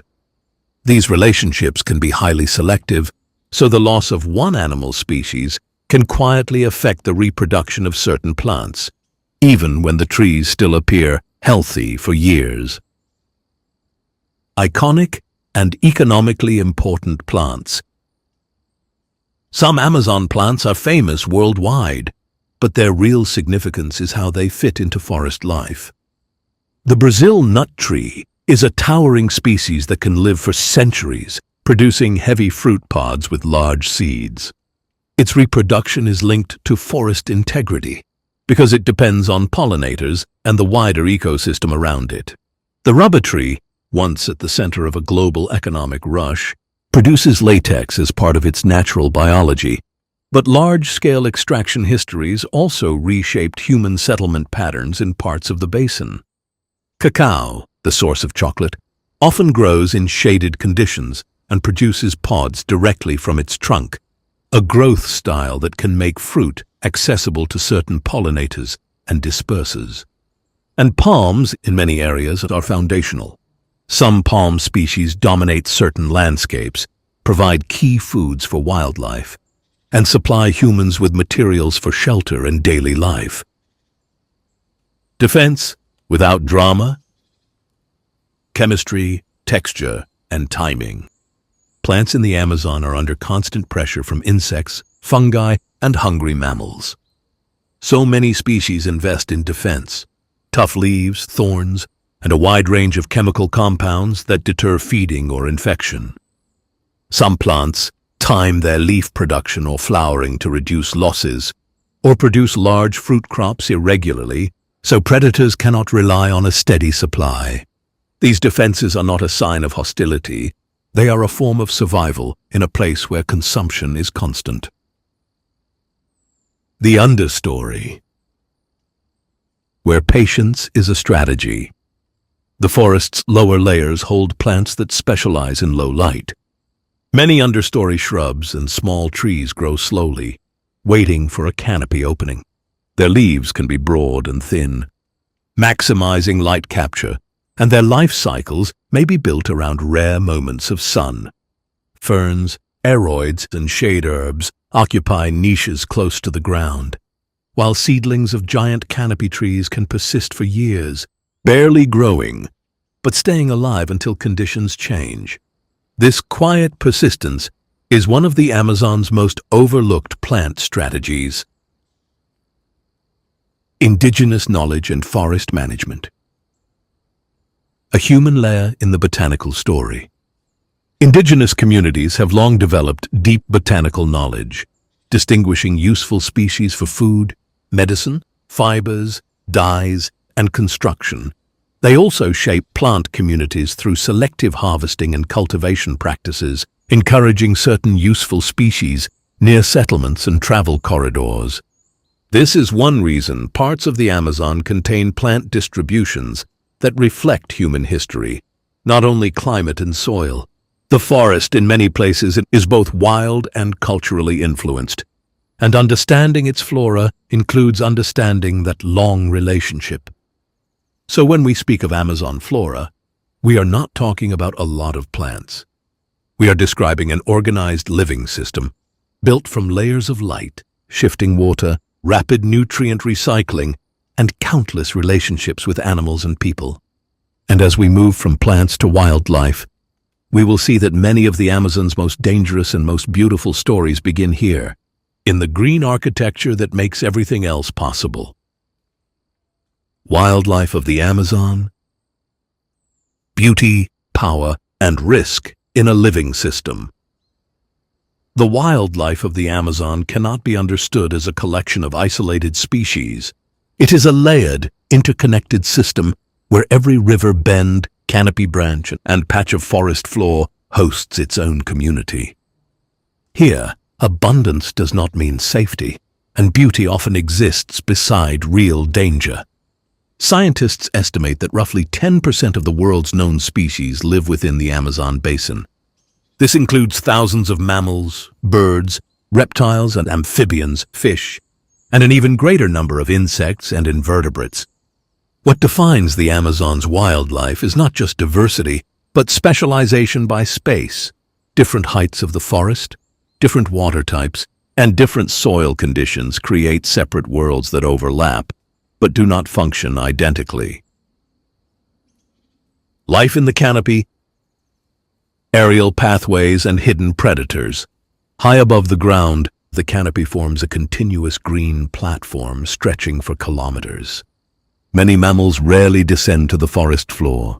Spider monkeys, howler monkeys, capuchins, tamarins, and marmosets move through branches using prehensile tails, strong limbs, and remarkable spatial awareness. Their diets vary, with some focusing on fruit, others on leaves or insects, and some combining all three. Sloths inhabit the same vertical world, moving slowly among branches, feeding primarily on leaves and relying on stillness as their main form of protection. Their reduced movement conserves energy, but it also makes them vulnerable to aerial predators. Among those predators is the harpy eagle, one of the most powerful birds of prey on Earth. With a wingspan exceeding 2 meters and talons comparable in size to a bear's claws, it is capable of lifting monkeys and sloths from the canopy. Its presence demonstrates that even the highest branches are not beyond reach of danger. Colorful macaws and toucans dominate the visual landscape of the canopy. Their powerful beaks allow them to crack hard seeds and fruits. While visually striking, they also play a functional role as seed dispersers, carrying the forest's future across wide distances. On the ground, light is limited, visibility is low, and survival depends heavily on stealth. The jaguar is the undisputed apex predator of this level. Unlike many large cats that rely primarily on speed, the jaguar combines strength with ambush tactics. Its bite force is among the strongest of any big cat. Capable of piercing turtle shells and caiman skulls, it does not chase for long distances. It waits, calculates, and strikes with precision. Tapirs move through this same terrain, large herbivores that feed on fruits and vegetation. They are powerful animals, capable of defending themselves if cornered. Yet they remain frequent prey for jaguars in areas where both species overlap. Peccaries travel in groups, using collective awareness and aggression as defense. When threatened, they can stand their ground, forming tight defensive clusters and snapping their teeth loudly as warning. The forest floor is also home to leafcutter ants, armies of insects that harvest vegetation and carry it underground. Though small individually, their colonies can number in the millions, reshaping vegetation patterns over time. Rivers, a separate arena of power. The Amazon River system contains more freshwater fish species than any other river basin on Earth. Predation in these waters is constant. Piranhas are often sensationalized, yet they are typically opportunistic feeders rather than constant attackers. However, in certain conditions, such as drought or limited food supply, they can become more aggressive. The black caiman is one of the dominant aquatic predators. Reaching lengths of 5 to 6 meters, it patrols rivers and flooded forests, preying on fish, birds, and mammals that venture too close to the water's edge. The green anaconda inhabits slow-moving rivers, marshes, and flooded grasslands. It is the heaviest snake species in the world. Rather than using venom, it relies on muscular constriction. It ambushes prey from the water, coiling rapidly and cutting off circulation before swallowing animals whole. Electric eels add another dimension of risk. They are capable of generating high-voltage discharges that can stun prey or deter threats. For humans and animals alike, contact can result in temporary paralysis in water, which in itself can be life-threatening. The Amazon River dolphin, often pink in adulthood, navigates flooded forests during high water seasons. It uses echolocation to detect prey in murky conditions. Although not dangerous to humans in most documented interactions, it competes in a complex food web where it must avoid larger predators and shifting water conditions. Amphibians. Small bodies, potent chemistry. The Amazon is home to thousands of amphibian species. Many frogs display bright coloration that signals toxicity. Poison dart frogs produce alkaloid compounds in their skin that can be lethal to predators. Indigenous communities have historically used some of these toxins on hunting darts. The frogs themselves are small, often only a few centimeters long, yet their chemical defenses place them among the most biologically potent animals in the forest. Other amphibians rely on camouflage rather than toxins. Some blend seamlessly into leaf litter, making detection nearly impossible without careful observation. Insects. The dominant majority. In terms of numbers, insects dominate Amazonian wildlife. Beetles, butterflies, mosquitoes, ants, wasps, and countless other groups occupy nearly every niche. The bullet ant is known for one of the most painful insect stings recorded. While not typically fatal, the sting produces intense, long-lasting pain. For small animals, such defensive capabilities can deter predators effectively. Mosquitoes are less dramatic but more persistent. They serve as vectors for diseases such as malaria and dengue fever in certain regions. In this sense, danger in the Amazon is not always large and visible. It can be microscopic, transmitted through a single bite. Camouflage, silence, and misjudgment. One defining feature of Amazon wildlife is concealment.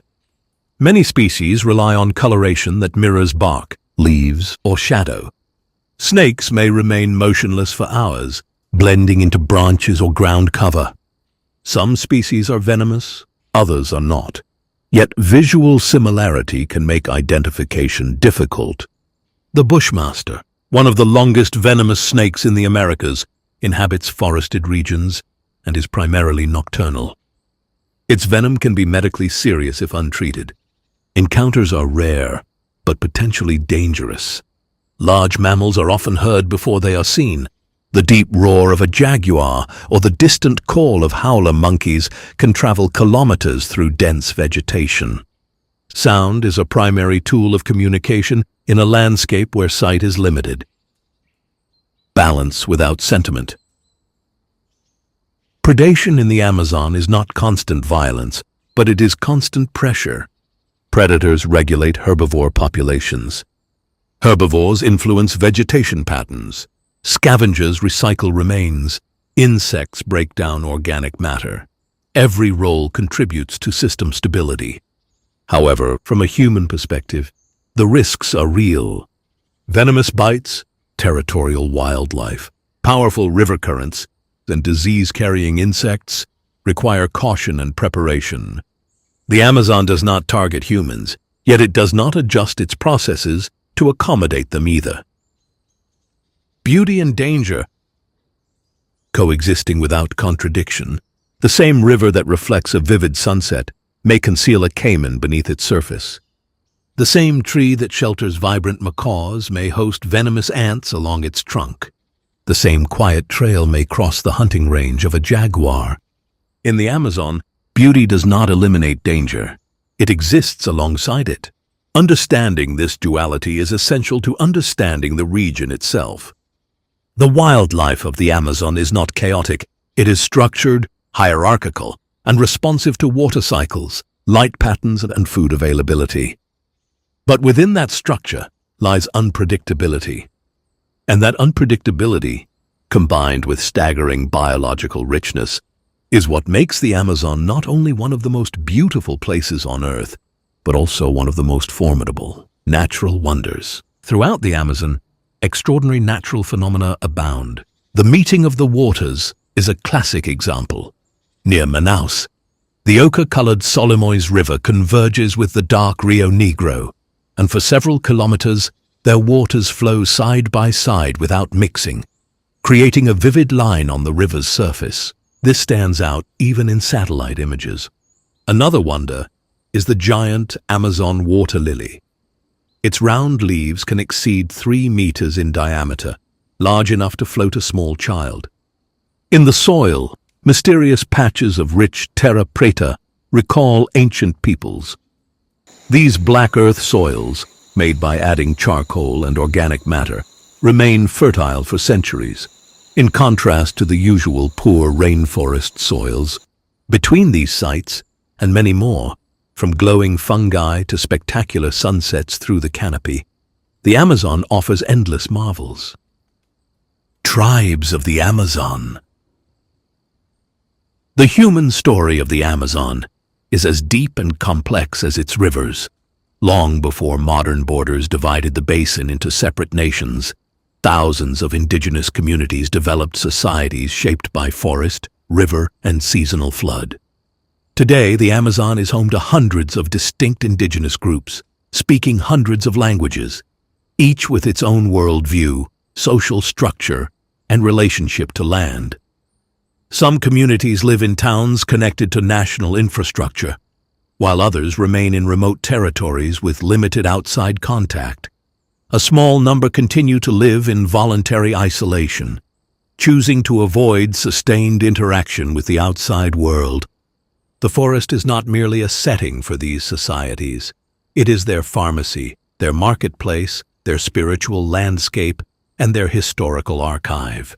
Knowledge of plants, soils, and river cycles is highly detailed and often passed down orally across generations.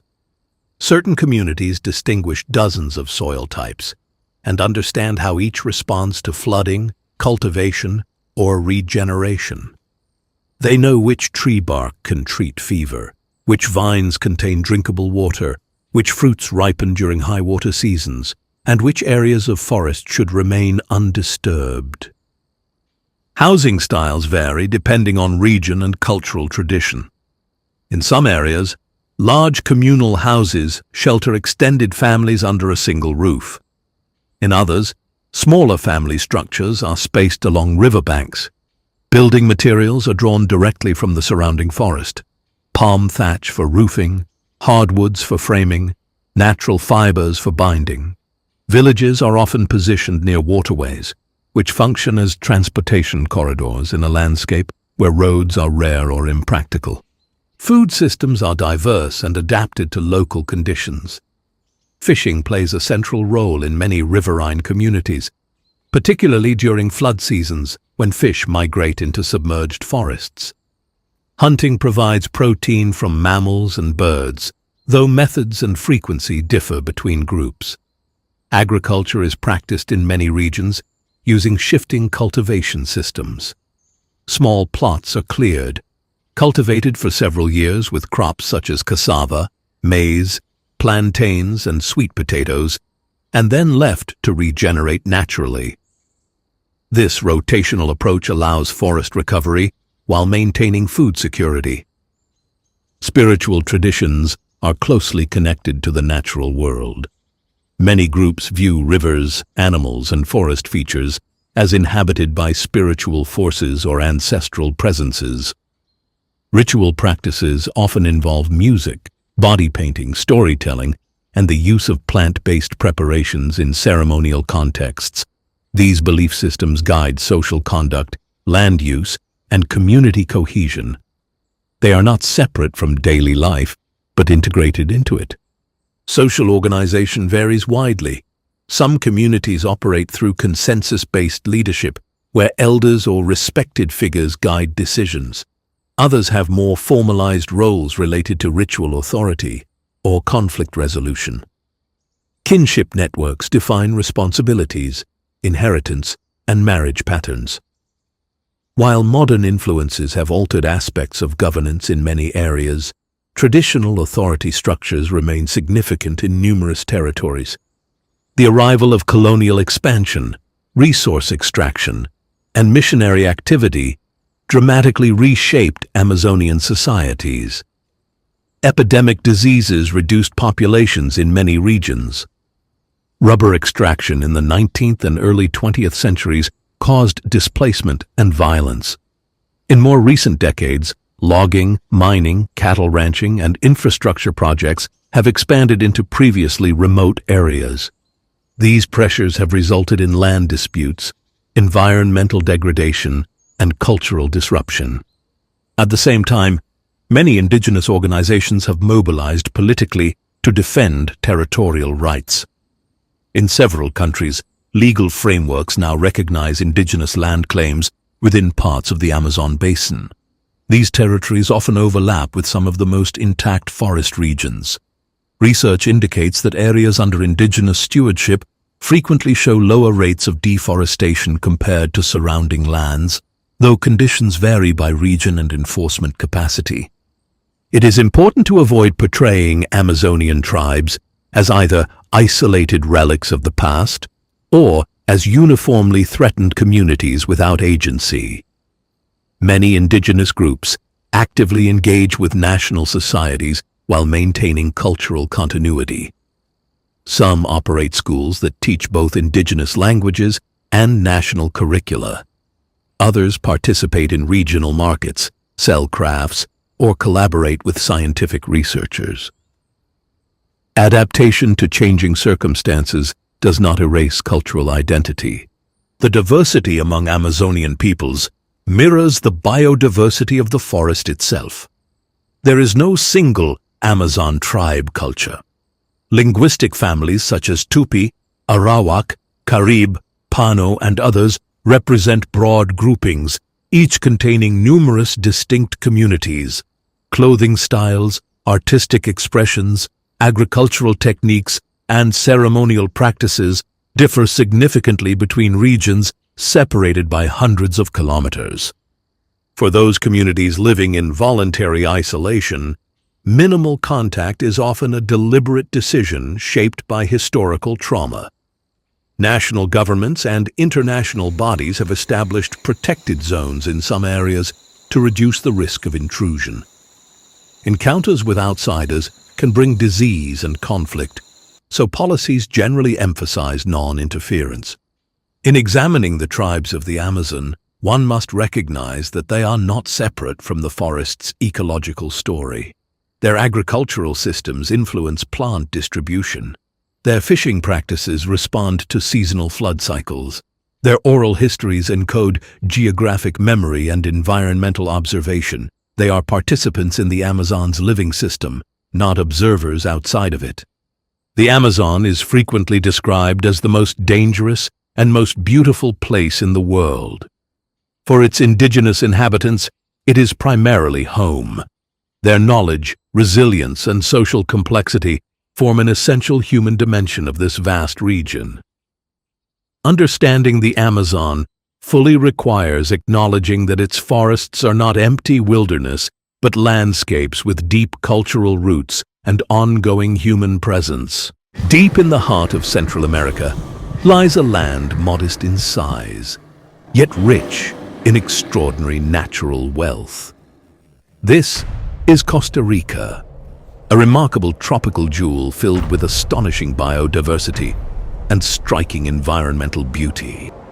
It is bordered on its western and eastern sides by two vast oceans, the Pacific Ocean to the west and the Caribbean Sea to the east. Between these two coasts, breathtaking natural beauty unfolds, where lush green mountains rise beside dense, vibrant rainforests. Crystal-clear rivers wind through rolling hills and deep valleys, feeding hidden waterfalls deep within the humid jungles. Costa Rica's climate is consistently tropical and warm year-round, with abundant sunshine and heavy seasonal rainforest rains. Here, seasons of heavy, abundant rainfall alternate with dry and sun-drenched periods, which continuously adorns the natural landscape with a fresh, renewed splendor throughout the entire year.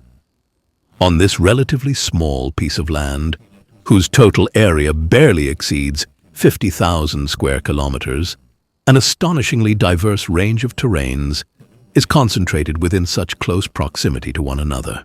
Towering volcanic mountain ranges pierce the country from north to south, interspersed with lofty peaks that embrace the clouds, forming the geographical backbone of this natural landscape. Within these mountains lie volcanoes, some active and others dormant. Some release thick smoke and intense heat from deep vents, while others lie still, quietly awaiting their next awakening. On the slopes of these volcanoes, hot, mineral-rich streams flow alongside bubbling mud pools, releasing dense vapors from deep within the earth. In the low-lying valleys surrounding these mountains, vast and lush tropical rainforests stretch across the land. These forests are among the most biologically rich and diverse ecosystems on Earth. Costa Rica occupies a unique geographical position, as its narrow land bridge connects North and South America. This has long made it a vital corridor for countless species to move between the two continents across vast periods of time. Innumerable species of animals and plants journeyed across this land when the continents were still connected, and they discovered in Costa Rica an ideal habitat and a perfect sanctuary where the north meets the south, and various distinct environments are found in very close proximity to each other. In every corner of this small yet vibrant country, nature reveals its grandeur in striking and diverse forms, earning Costa Rica its reputation as a true paradise on Earth. Natural diversity. In Costa Rica, vastly different ecosystems coexist within remarkably short distances. This small yet incredibly rich land supports an astonishing range of habitats that are rare and exceptional in their diversity. High up in the towering mountain peaks, the chilly forests are completely immersed within the swirling clouds and dense mist, where enormous trees hang low, heavily burdened by a verdant covering of clinging mosses and various lichens. Not a single bare spot can be found upon the branches, for every damp, moss-laden trunk is completely adorned with a profusion of wild orchids, epiphytic plants, and lush ferns, along with countless air plants that cling tenaciously to them, thereby transforming the entire cloud forest into a secret, ethereal realm of suspended, vibrant greenery. Deep within the misty shadows of that ancient forest, the resplendent quetzal bird lies hidden, its feathers gleaming with vibrant scarlet and emerald hues. Its exceptionally long tail gracefully sways with the gentle breeze among the tree branches. It is truly considered one of the most beautiful and indeed one of the rarest birds found in those high-altitude regions of the world. On the lower mountain slopes and across the vast, low-lying plains, the dense, lush tropical rainforests extend, characterized by their magnificent, towering trees and their broad, expansive leaves. In these warm, humid jungles, where the air is heavy with moisture, light and shadow blend beneath towering canopies of leaves. Thousands of plant species and vibrant flowers thrive across every inch of ground. All around, the unseen calls of creatures rise, echoing into the dim green depths above. At dawn, the forest comes alive with birdsong and the distant calls of monkeys. But in the afternoon, the forest rests under the scorching sun, and its tranquility is undisturbed. Apart from the croaking of venomous frogs, the incessant buzzing of insects, and the calls of various birds, these lush rainforests are truly considered among the most abundant habitats on our planet in terms of their incredible biodiversity. They serve as a vital sanctuary for thousands of known life forms, and countless others that still await discovery. It is considered one of the last remaining bastions of pristine nature on our planet, in stark contrast to the verdant rainforests, which remain lush and green throughout the entire year. The northwestern regions are characterized by vast arid plains, dotted with dry tropical forests and scattered savanna-like scrubland. During the dry season, when heat intensifies and resources become scarce, many trees shed their leaves. The ground beneath them becomes covered in a wide, golden carpet of dry grasses and brittle, fallen foliage, transforming the landscape into a sunlit, arid expanse. With the arrival of the rainy season, the forests awaken from their long slumber and burst back to life. Trees sprout fresh leaves, and wild plants bloom rapidly, covering the landscape in rich greenery and renewed vitality. Along the coasts and low-lying lands at river mouths, dense mangrove forests grow, forming a green belt between land and sea. The roots of the mangrove trees are intricately tangled, extending like sturdy buttresses in the salty mud. It provides a vital sanctuary for small fish and countless marine creatures within its protective nurseries.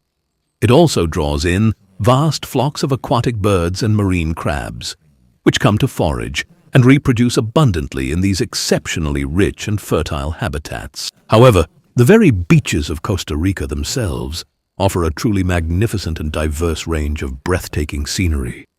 On the Pacific-facing coast, furious ocean waves crash against the rocky shores and cliffs, while the Caribbean coast enjoys calm, emerald waters, embracing white sands beneath the shade of towering palm trees. Deep down in the waters, just off those very shores, the vast ocean is alive with an incredible abundance of life. Beneath the surface, colorful coral reefs thrive in warm, clear waters, where tropical fish move among their intricate formations. This vibrant world is shared with sea turtles, dolphins, and a remarkable variety of other marine creatures. Sloth, a mass of greenish-gray fur, hangs without any apparent movement from the high branches of a tall tree. Were it not for a gentle breeze that ripples through its tangled hair, subtly revealing its presence. It is the sloth, a truly remarkable animal, possessing the most peculiar and unique behaviors among all the creatures inhabiting these lush rainforests. The sloth spends the vast majority of its life suspended upside down from the sturdy branches of trees.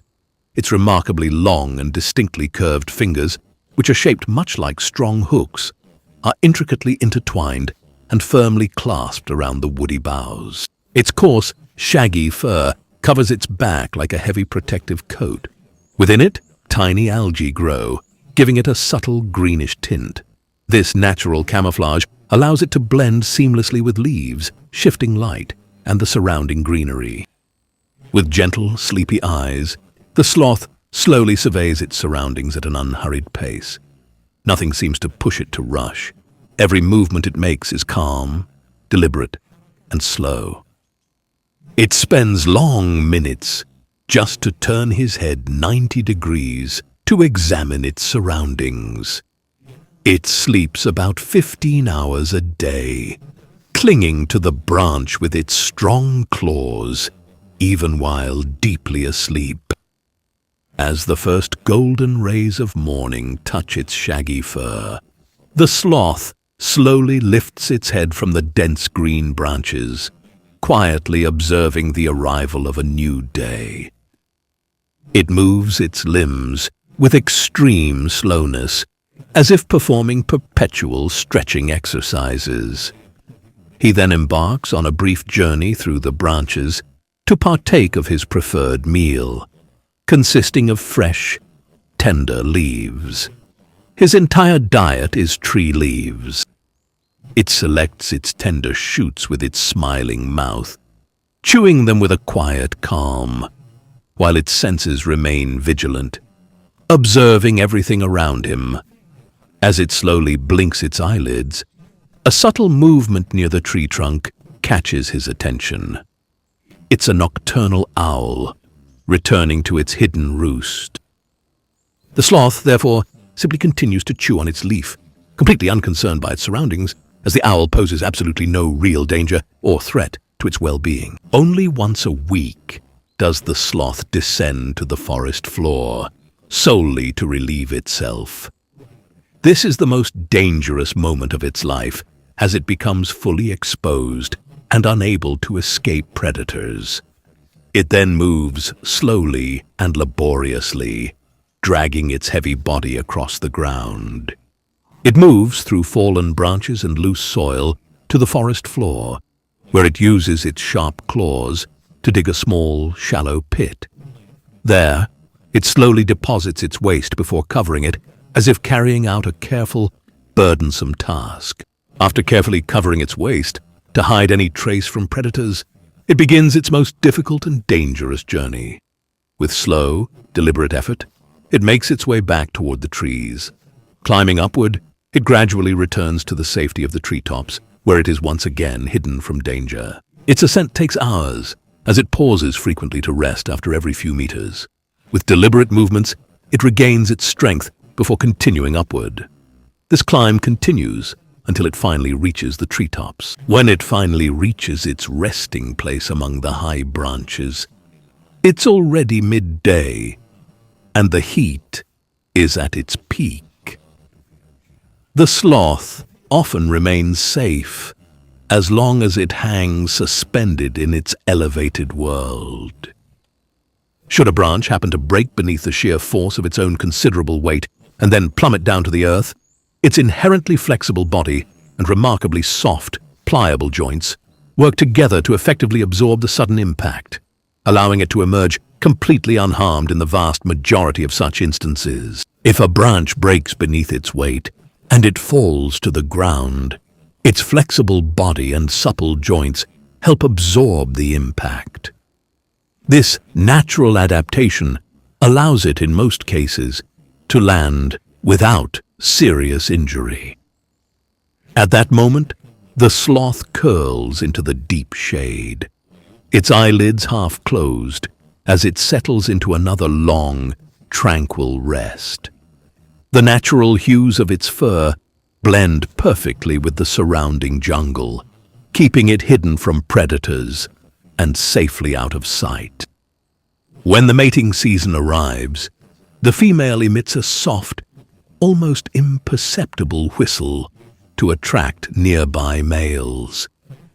Their first meeting takes place on a high branch, where they move slowly and remain close to one another. The female then stays with the male only for a brief period. After several months, the female gives birth to a single young one, which she delivers while suspended from a branch. The baby then clings firmly to its mother's belly with its tiny, delicate claws. The young one accompanies its mother throughout her arboreal life for a period of 6 months, or even longer, during which the youngster learns the slow, fundamental rhythms of life within the trees.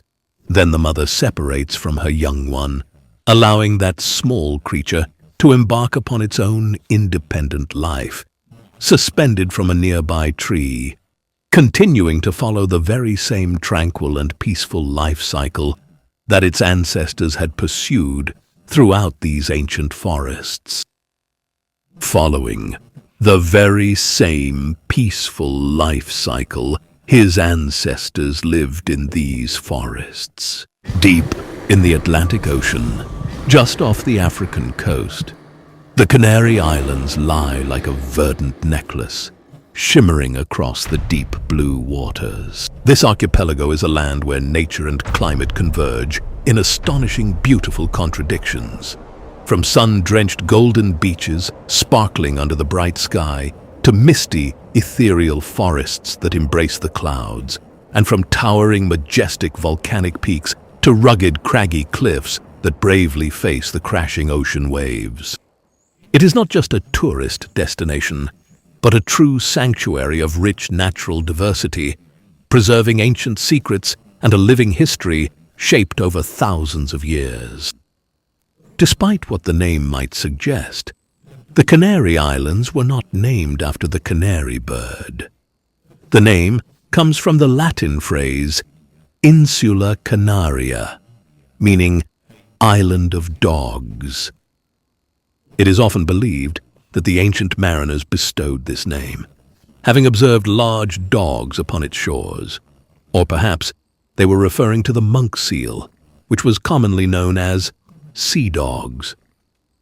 Later, the wild canary bird became an emblem for these islands when Europeans discovered it and transported it across the world as a vibrant living melody, singing within cages. Thus, nestled within the very name of these islands lies a natural heritage that connects the earth to the sky and the animal to its place. The location and the geographical features. The Canary Islands lie in the northeastern Atlantic Ocean, just off the southwestern coast of Morocco. The archipelago consists of 7 main islands, arranged in a distinctive arc near the Tropic of Cancer. Each one of these islands possesses its own distinct natural character, These islands were formed through ancient powerful volcanic activity as their majestic peaks ascend from the profound depths of the sea as a direct result of tremendous volcanic eruptions, which ultimately created entirely new land masses in the vast ocean. The largest of these islands is Tenerife, which proudly holds the distinction of having the highest mountain peak in all of Spain. That majestic peak is known as Mount Teide, soaring to an approximate elevation of 3,718 meters above sea level. The smallest of them is El Hierro, once known as the last inhabited point on the edges of the Old World, before the discovery of the Americas. The archipelago's unique geographical position gives it a mild subtropical climate throughout the year. Winters are gentle with occasional light rain, while summers are warm and comfortable, rarely becoming excessively hot. Northeasterly trade winds blow across the islands, bringing with them moisture-laden clouds from the vast ocean. When moisture-laden clouds meet the island's high terrain, they rise and cool, causing rapid condensation and heavy rainfall on the northern slopes. In contrast, the southern regions remain much drier, influenced by warm, arid winds from Africa. This is how the climatic landscapes can vary so dramatically within such limited areas. For instance, on a single island, you might discover lush, green and shady valleys in the north, while simultaneously encountering vast, semi-arid deserts in the south. This remarkable phenomenon is a direct result of the island's diverse topography and rich natural biodiversity. The Canary Islands' topography brings together a striking mix of diverse landscapes, almost like a miniature continent.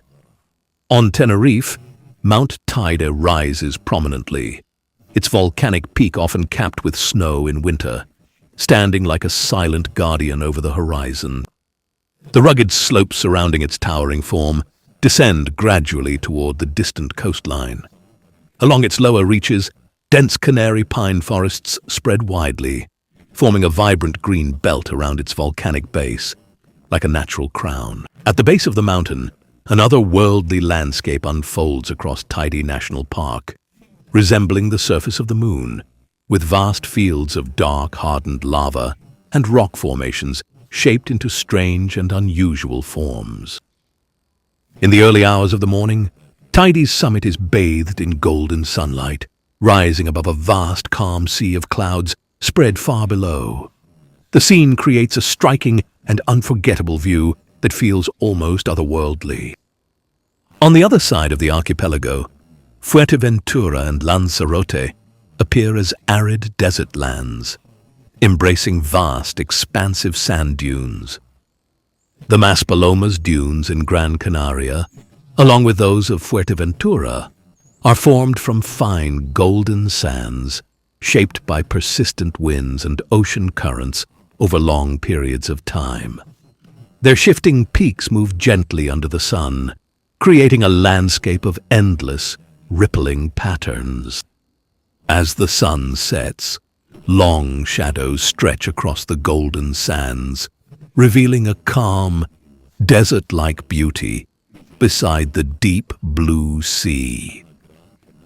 Gran Canaria stands out for its remarkable diversity, often described as a miniature continent. It has rugged mountains in the center and verdant valleys that gently flow towards the coasts, with arid plains in the south, which then border extensive pine forests in the north. High on the island's peaks stands the famous Roque Nublo, a striking volcanic rock formation rising like a giant finger toward the sky on a high plateau. Around its base, canary pine forests and scattered juniper bushes spread across the landscape. And in the distant horizon, on clear days, it's possible to discern the distinct shadow of Mount Teide on the island of Tenerife. Both La Palma and La Gomera completely envelop the visitor with a thick, verdant vegetation that cascades like green hair down the mountain slopes. In La Palma, vast volcanic formations created the Caldera de Taburiente, now home to dense forests and secluded slopes nestled within its deep winding interior. La Gomera is home to one of the world's oldest and best preserved humid forests, the Laurisilva, found within Garajunai National Park. Here, a persistent fog often blankets the landscape, while trees are covered in dense layers of moss and ferns, giving the forest a distinctly mystical atmosphere. The dew drops dance and shimmer on the giant verdant laurel leaves. A soft, faint light slowly filters through the dense, dark branches, making you feel as though you've been transported back in time to a primeval era, to a distant age when the earth was much more humid and incredibly fertile. In stark contrast to the lush green forests, Lanzarote reveals a strikingly arid and distinctive landscape. Vast areas of the island are covered by solidified lava flows, a dramatic feature especially visible in Timanfaya National Park. There, the rocks are painted in vibrant shades of red, black, and brown, amidst a land almost entirely devoid of vegetation, where small conical hills, the very mouths of dormant volcanoes, are scattered across the landscape. In some areas, the Earth's heat rises from deep within its interior, close to the surface, to the point where you can grill food directly on the hot rocks. A scene that reminds us of nature's raw power, dormant beneath our feet. Along the southwestern coast of Fuerteventura, canary cactus plants are scattered across sunlit golden sands. The scene is framed by rugged coastal mountains and the vast, deep blue ocean. Along the island coastlines, land and sea meet in a striking contrast of landscapes. Towering rocky cliffs drop sharply into the waves, as seen along parts of Tenerife and La Gomera, creating dramatic and picturesque coastal scenes. There are also small, hidden coves with clear turquoise waters, like the secluded and pristine beaches found on El Hierro. The soft, golden sandy beaches are widespread across Gran Canaria and Fuerteventura, where tourists can be found relaxing peacefully under the warm sun. Meanwhile, the dramatic black volcanic rocky coastlines proudly extend across La Palma and Lanzarote, powerfully reminding every visitor of the island's fiery, volcanic origin. This unique combination of diverse landscapes has fostered an extraordinary variety of natural environments. Consequently, in the Canary Islands, you will encounter cold, towering mountain peaks and moist, misty forests, alongside arid deserts and low-lying grassy plains. All these diverse and distinct worlds coexist in close proximity within a relatively small geographical area, thereby making the archipelago a vibrant, living model for nature's rich diversity on a truly limited scale. The world of plants in the Canary Islands. The Canary Islands are distinguished by the presence of unique plant species that cannot be found anywhere else on Earth, as the prolonged isolation these islands have experienced throughout the ages has allowed for the evolution of truly exceptional botanical genera. Here, a unique botanical tapestry emerges, where plants from Africa's semi-desert regions mix with Mediterranean scrub and the hardy vegetation of European mountain ranges, creating a remarkable natural blend.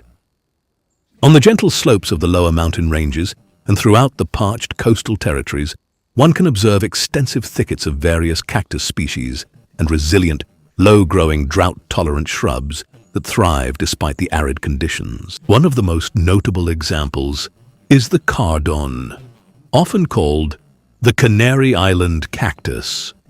It forms dense clusters of tall, green, thorny columns across rocky, gravelly terrain. Despite its cactus-like appearance, it is actually a type of euphorbia, not a true cactus. It possesses no leaves, but rather thick, green stems, which are capable of storing water and withstanding drought. The cardon plant can reach a height of 3 or 4 meters, and it beautifully adorns the natural landscapes on islands such as Gran Canaria, where it stands as a significant natural symbol for the entire island. At higher elevations and within the more humid valleys, the ancient Laurisilva laurel forests begin to make their appearance. These remarkable evergreen forests are truly akin to a vibrant living museum from the ancient tertiary era, as they still preserve species of trees and fern plants, the very same kinds that once extensively covered the Mediterranean basin millions of years in the distant past. In La Gomera and Tenerife, the last remnants of these ancient forests survive within high mountain reserves. There, drifting mists move through laurel trees, Indian plum, and canary firs, creating a calm and atmospheric landscape. The dense laurel canopy casts a cool, shaded cover over the forest floor. Beneath it, lichens and soft green mosses spread across rocks and tree trunks, forming a rich, layered landscape. Walking through these forests feels like stepping into a quiet, ancient world. The air is filled with the scent of moist soil and the gentle sound of water droplets falling from the leaves. Among the Canary Islands' native flora stands the legendary dragon tree, known as Dracæna draco. This long-lived plant, with its distinctive shape, can survive for hundreds of years, and possibly even longer.